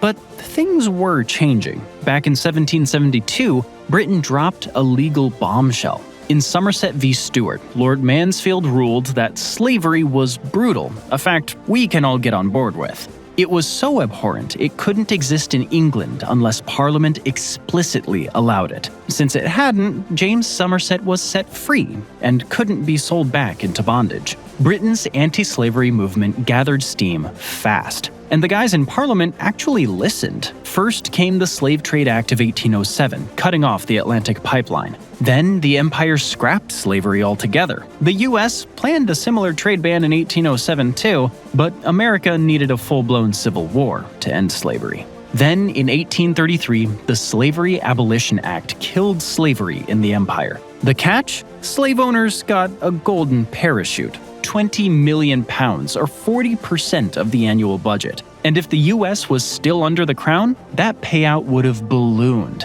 Britain would have had to buy freedom for every enslaved person in the South. The freed slaves didn't get a penny. But at least they weren't in captivity, right?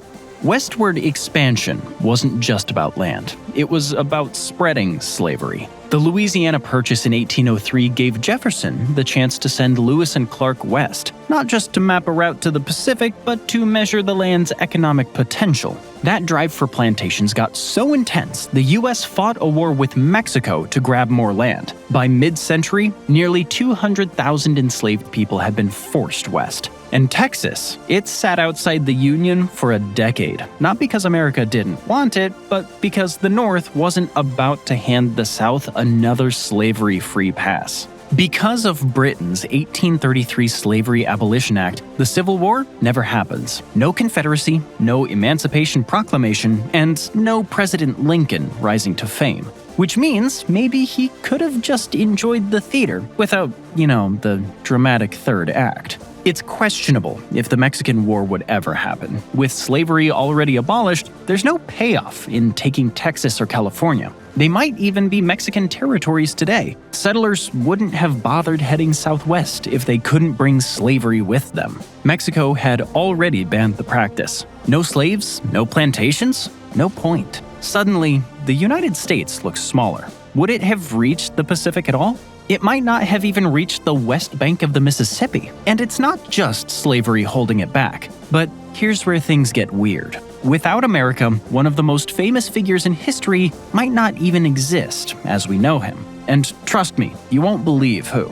The one and only Napoleon Bonaparte. He sold the Louisiana Territory to the United States for $15 million, $371 million in 2023, so he could raise some quick cash. It was a lot to give up. The territory stretched from New Orleans to Alberta, from the Mississippi to Montana. France was broke and bracing for war with Britain. But if Washington had lost his gamble on the Delaware, none of that happens. Sure, there would still be a Napoleon Bonaparte. He's not going to get erased from history. He was born in 1769. But does he become Emperor of France? Probably not.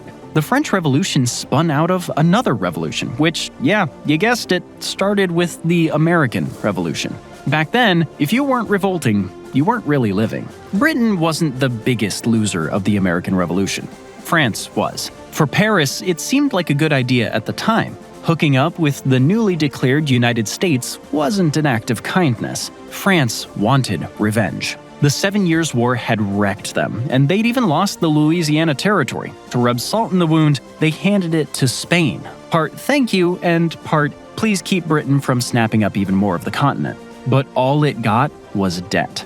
And France couldn't pay it back so easily because the tax system was basically medieval. Even with an economy 3 times larger than Britain's, the crown couldn't squeeze out the money. Britain's system was simple. Parliament set the taxes, Parliament spent the money. Investors loved the stability. France's system? A disaster. The king burned cash, but local courts had to scrape it together. Tax collecting was done by a select few, and surprise, it turned into a corruption festival. Nobles and clergy dodged the bill, so the peasants paid for everyone. To be fair, the French system was becoming more and more unpopular throughout the 18th century. Inflation was rising, the population was booming, and peasants were being squeezed. Half of them had no land or just tiny scraps, leaving them one bad harvest away from disaster. But then came the perfect storm. The economic crisis from the American Revolution hit at the same time as a string of bad harvests. It was too much. The French people didn't just riot, they staged their own revolution, taking notes from the very country they'd gone bankrupt to support. Talk about irony. France's monarchy was already on borrowed time. It was outdated, old-fashioned, and out of touch. But without the financial crash, change might have come through reform, not the head-chopping with guillotines. Picture France with a constitutional monarch. No storming of the Bastille, no revolution, no Napoleon. And those two things might have meant no Louisiana Purchase. Spain gave the territory back to France in 1800. They were broke after the French Revolutionary Wars. But if those wars had never happened, Spain would have held on to it. They needed Louisiana as a shield between British territory and Mexico. And with no Napoleon plotting a comeback, France's interest in the place was basically zero. Maybe another France would have tried to buy it. Maybe Britain would have forced Spain to give it up.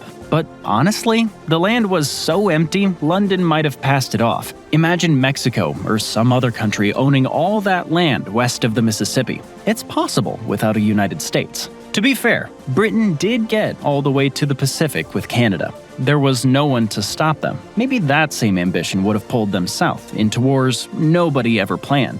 It's possible there would be a British North America, stretching from sunny Florida to the frozen Arctic Circle. But there is one territory that certainly never would have gone to the British. In 1867, Russia was happy to sell. It wasn't making money there anyways.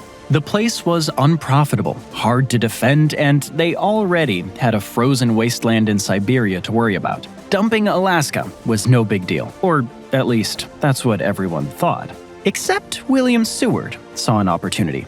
People thought he had lost his mind buying Alaska. Russia only sold Alaska because it had lost the Crimean War between 1853 and 56. It didn't want Britain sneaking closer in North America or the Far East. The US jumped at the chance too. Buying Alaska was a way to box Britain out and flex the Monroe Doctrine, America's "No Europeans Allowed" sign for the Western Hemisphere. Remember, America and Britain weren't BFFs yet. They were still rivals. Great deal for Washington and Moscow, but if Washington had never broken free, that land stays Russian. Hawaii, though? That's a different story. While Britain was losing America, Captain James Cook was saying aloha to Hawaii in 1778. A year later, he was dead, killed after trying to take a local chief hostage after one of his boats was stolen. Not exactly postcard material, but Cook changed Hawaii a lot more than he could have ever guessed. His discovery had already put Hawaii on the map, and that meant more visitors were on the way.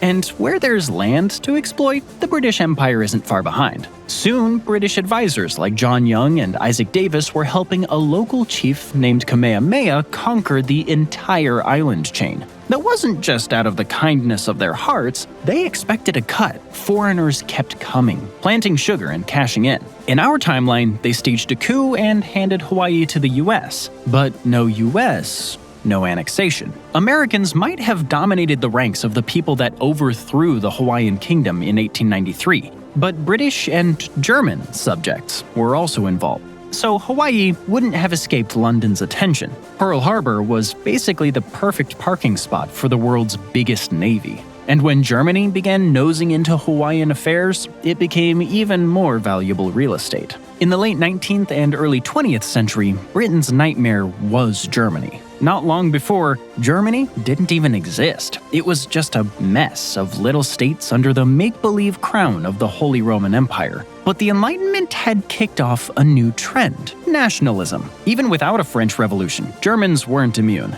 Sure, Jefferson might have ended up hanged in this timeline, but the idea he fought for didn't die with him. The principle that nations create governments to guard their freedom was already in motion. Britain had kicked it off with the Glorious Revolution 100 years earlier. Germany was bound to come together eventually. Maybe not with the same map we know from 1871, but unified all the same. And when it did, Europe's old balance of power went out the window. A unified Germany meant France had to arm up fast, just like it did before World War I. Then Germany made things worse by chasing a navy and colonies, and that put it straight into a showdown with Britain. If Germany unified more slowly, it wouldn't have been able to flex so hard. Napoleon jump-started it by killing off the Holy Roman Empire. That cut Germany from 300 tiny states down to 39. Now, Prussia has the leverage to lead the charge. Without Napoleon, it all happens slower, but Britain still wouldn't ignore it. Geography alone made Germany. Where would Britain have stood in this alternate universe? It's hard to say. Britain and France didn't suddenly become friends in 1904 for fun. They teamed up because Germany was arming up fast. Without that threat, their old rivalry might have lasted. But when Europe went to war, troops from the United States that never was would have been dragged in, no matter what that country looked like. The United States, whatever form it took, and Canada would be united. By 1867, Britain was sewing its colonies together like an empire-sized patchwork quilt. The British North America Act merged Canada, Nova Scotia, and New Brunswick into the Dominion of Canada.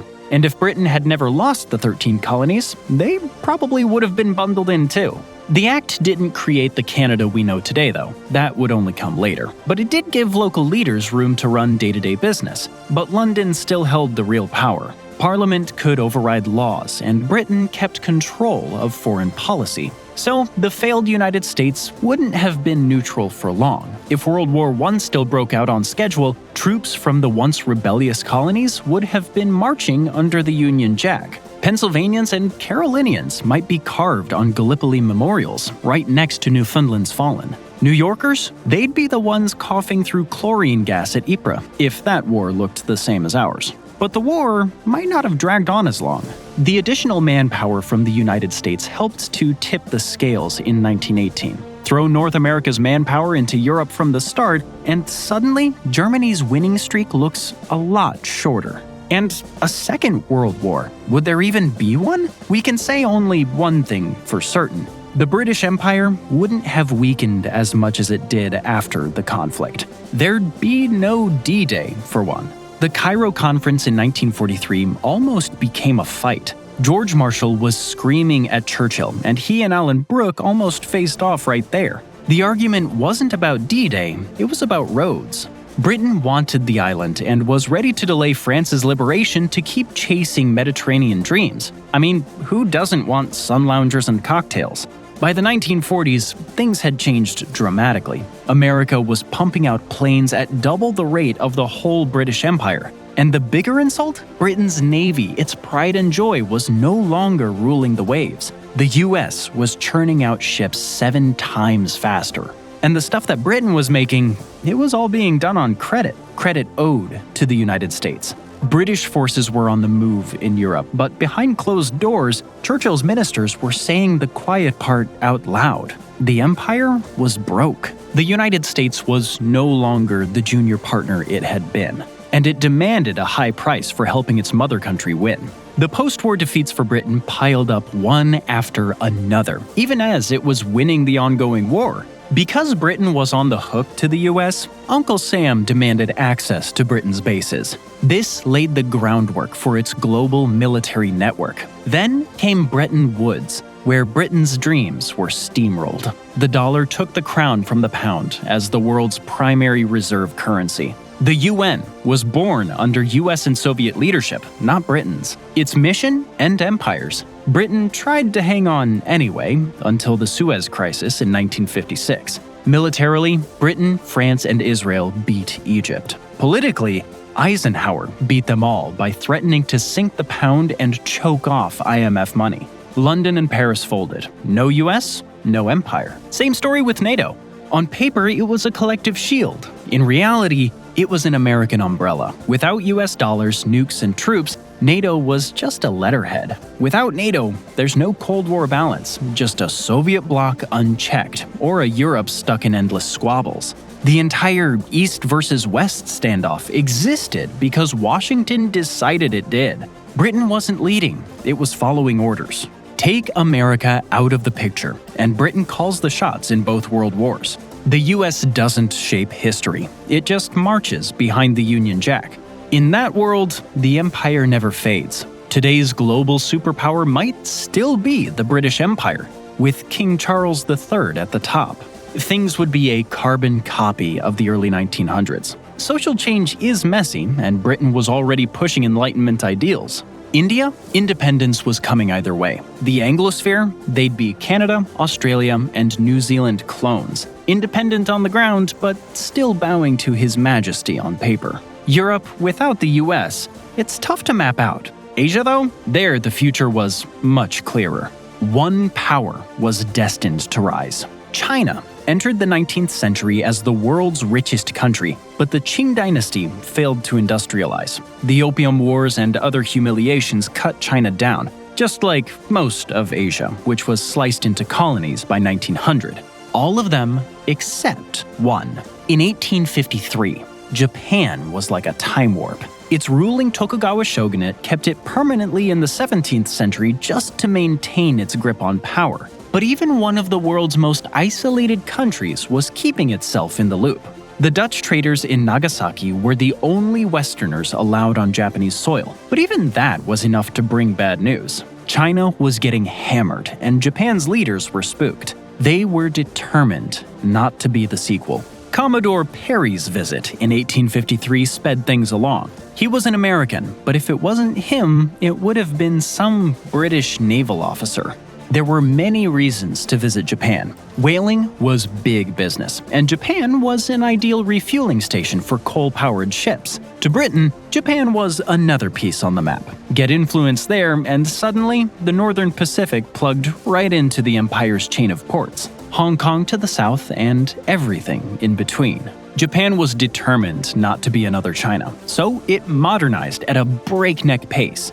In 1868, the shogun was out, the Meiji Restoration was in, and modernization went into overdrive. It defeated China, won the Russo-Japanese War, and announced itself as a serious player on the global stage. And what Britain did next would break with a century of tradition. Ever since Napoleon's defeat, London had practiced splendid isolation, which sounds terribly British. It was a policy similar to the US strategy before World War I. Rule the seas, dodge rivals, and don't bother with messy alliances. Honestly, that's just my mom's dating advice, though hers doesn't involve battleships. Britain ended its solo act in 1902. Not with France, not with Germany, but with Japan. Both saw the same threat: Russia muscling into Manchuria and Korea. For Britain, it was about keeping trade routes to India and China safe. For Japan, it was about keeping Russia out of the neighborhood. With Russia still sitting on Alaska, the Anglo-Japanese alliance made even more sense. Both Britain and Japan had reason to worry, and it paid off. Japan's win in the Russo-Japanese War shut down Russia's Far East plans before they could get rolling. As usual, the winners couldn't stay friends. Britain started side-eyeing Japan's ambitions in Asia.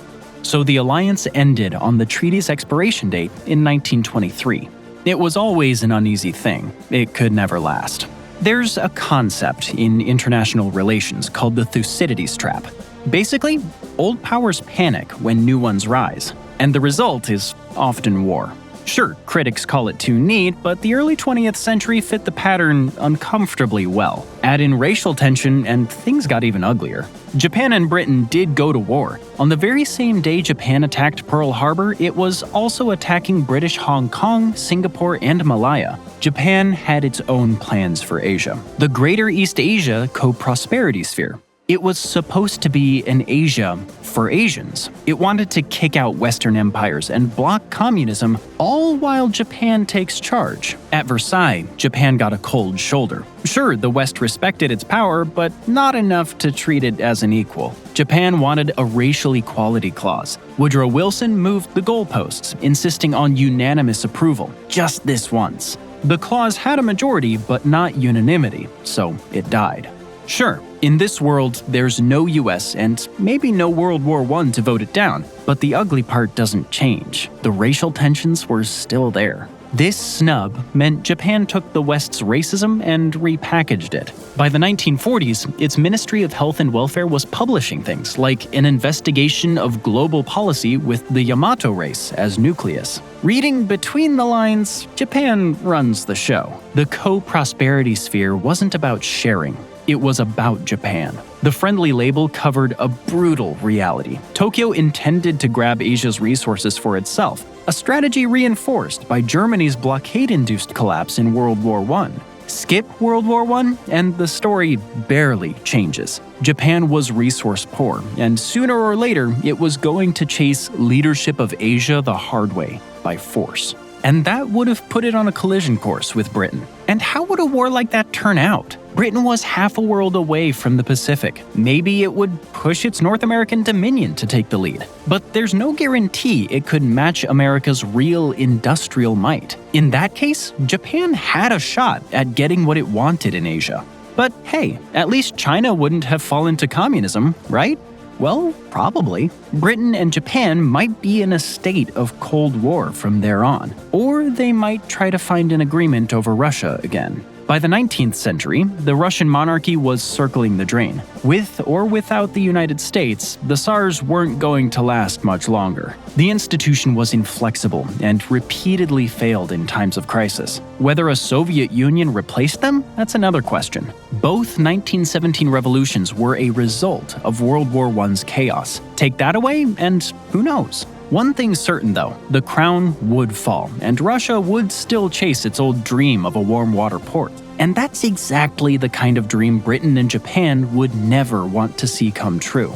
A Japan built to stop Russia's expansion wouldn't be cranking out your favorite anime. Empires don't invest in manga, they invest in battleships. And that's just the first of major cultural changes around the world. Today's pop culture landscape would look a lot different. Britain may have spread English worldwide, but that didn't mean it was the language of daily life in most places. British settlers went to North America, Australia, and New Zealand, so they took their language with them. Elsewhere, especially in Asia and Africa, it was just for trade deals. For diplomacy, French was still the international language of choice. English dominates today because America crushed World War II. Take that away and add a Britain versus Japan rivalry, and English might have stayed just another imperial language. Different words mean different music. So maybe English wouldn't have gone global. Maybe whole wars never would have happened.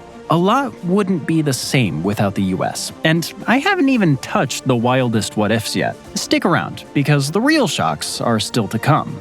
Back in 1956, John Lennon launched a skiffle group called the Quarrymen. Add Paul McCartney and George Harrison, and eventually you get the Beatles, the most impactful rock and roll group ever to take a stage. Except, without America, they wouldn't be a rock group at all. Rock and roll was a US invention. Blues, gospel, country, and jazz polished up by Elvis before the Beatles ran with it. That music was born through unique American experiences. It wouldn't have been the same if the United States didn't exist. The Beatles and Elvis would have never been around as we know them, at least not the versions we know. Bands in those countries would still play in English, but without America's cultural reach, their music wouldn't have gone global. American movies and TV shows are another reason why the English language spread around the world. Everyone wanted the latest blockbuster or sitcom, and they had to understand English. Sure, there's subtitles, but no one really likes reading those, no matter what Netflix might say. But if Washington had lost on the Delaware, Hollywood might never have existed. Filmmakers headed to Southern California partly for the weather, but mostly to escape Thomas Edison. He aggressively enforced his patents on film technology, and in New York, he'd come after you for the smallest infraction. But his grip was a lot weaker in California. It would have been different if there wasn't a United States. California might not even be British, and Thomas Edison wouldn't be there to hog all the patents.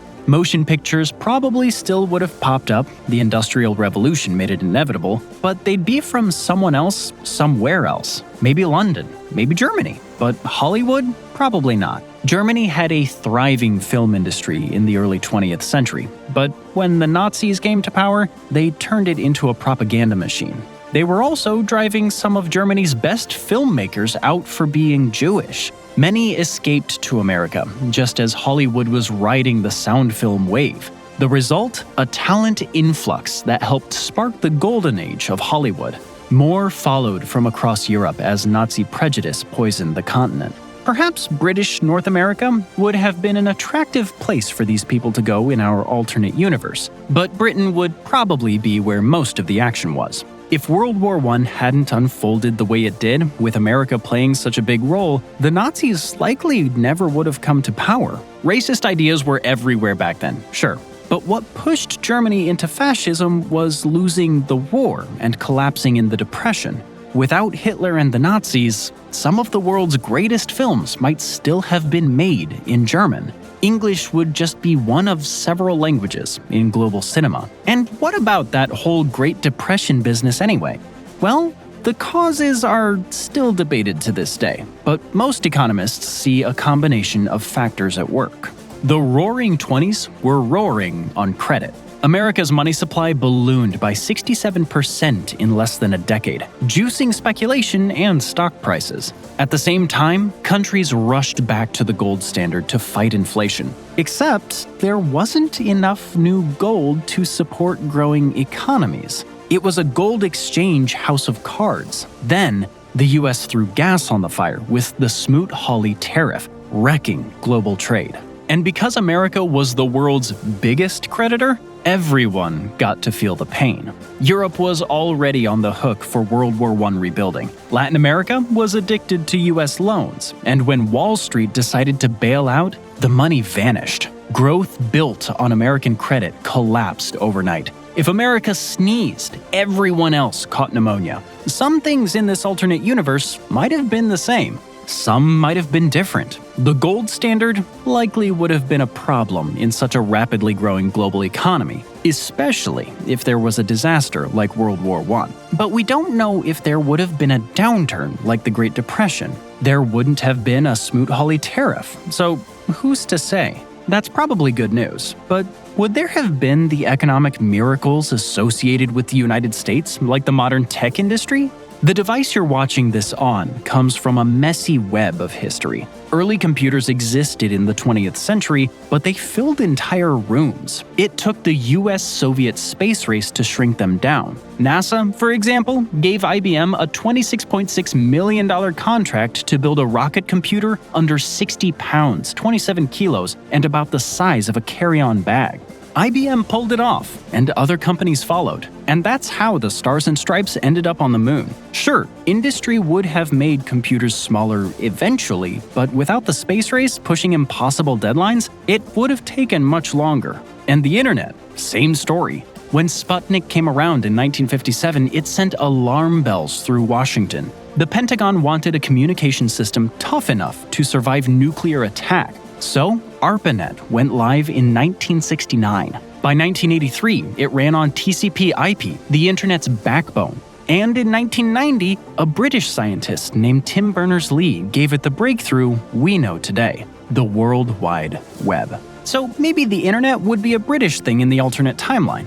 It would take longer, but it would still be there. But English might not even be the first language of the internet without American dominance after World War II.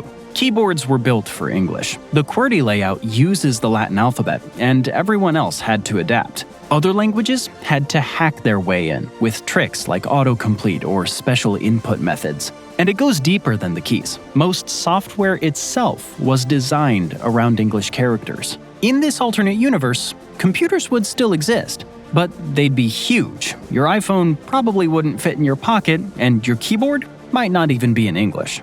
The only guarantee? Without the United States, the world we know today probably wouldn't exist. Thanks for joining me today.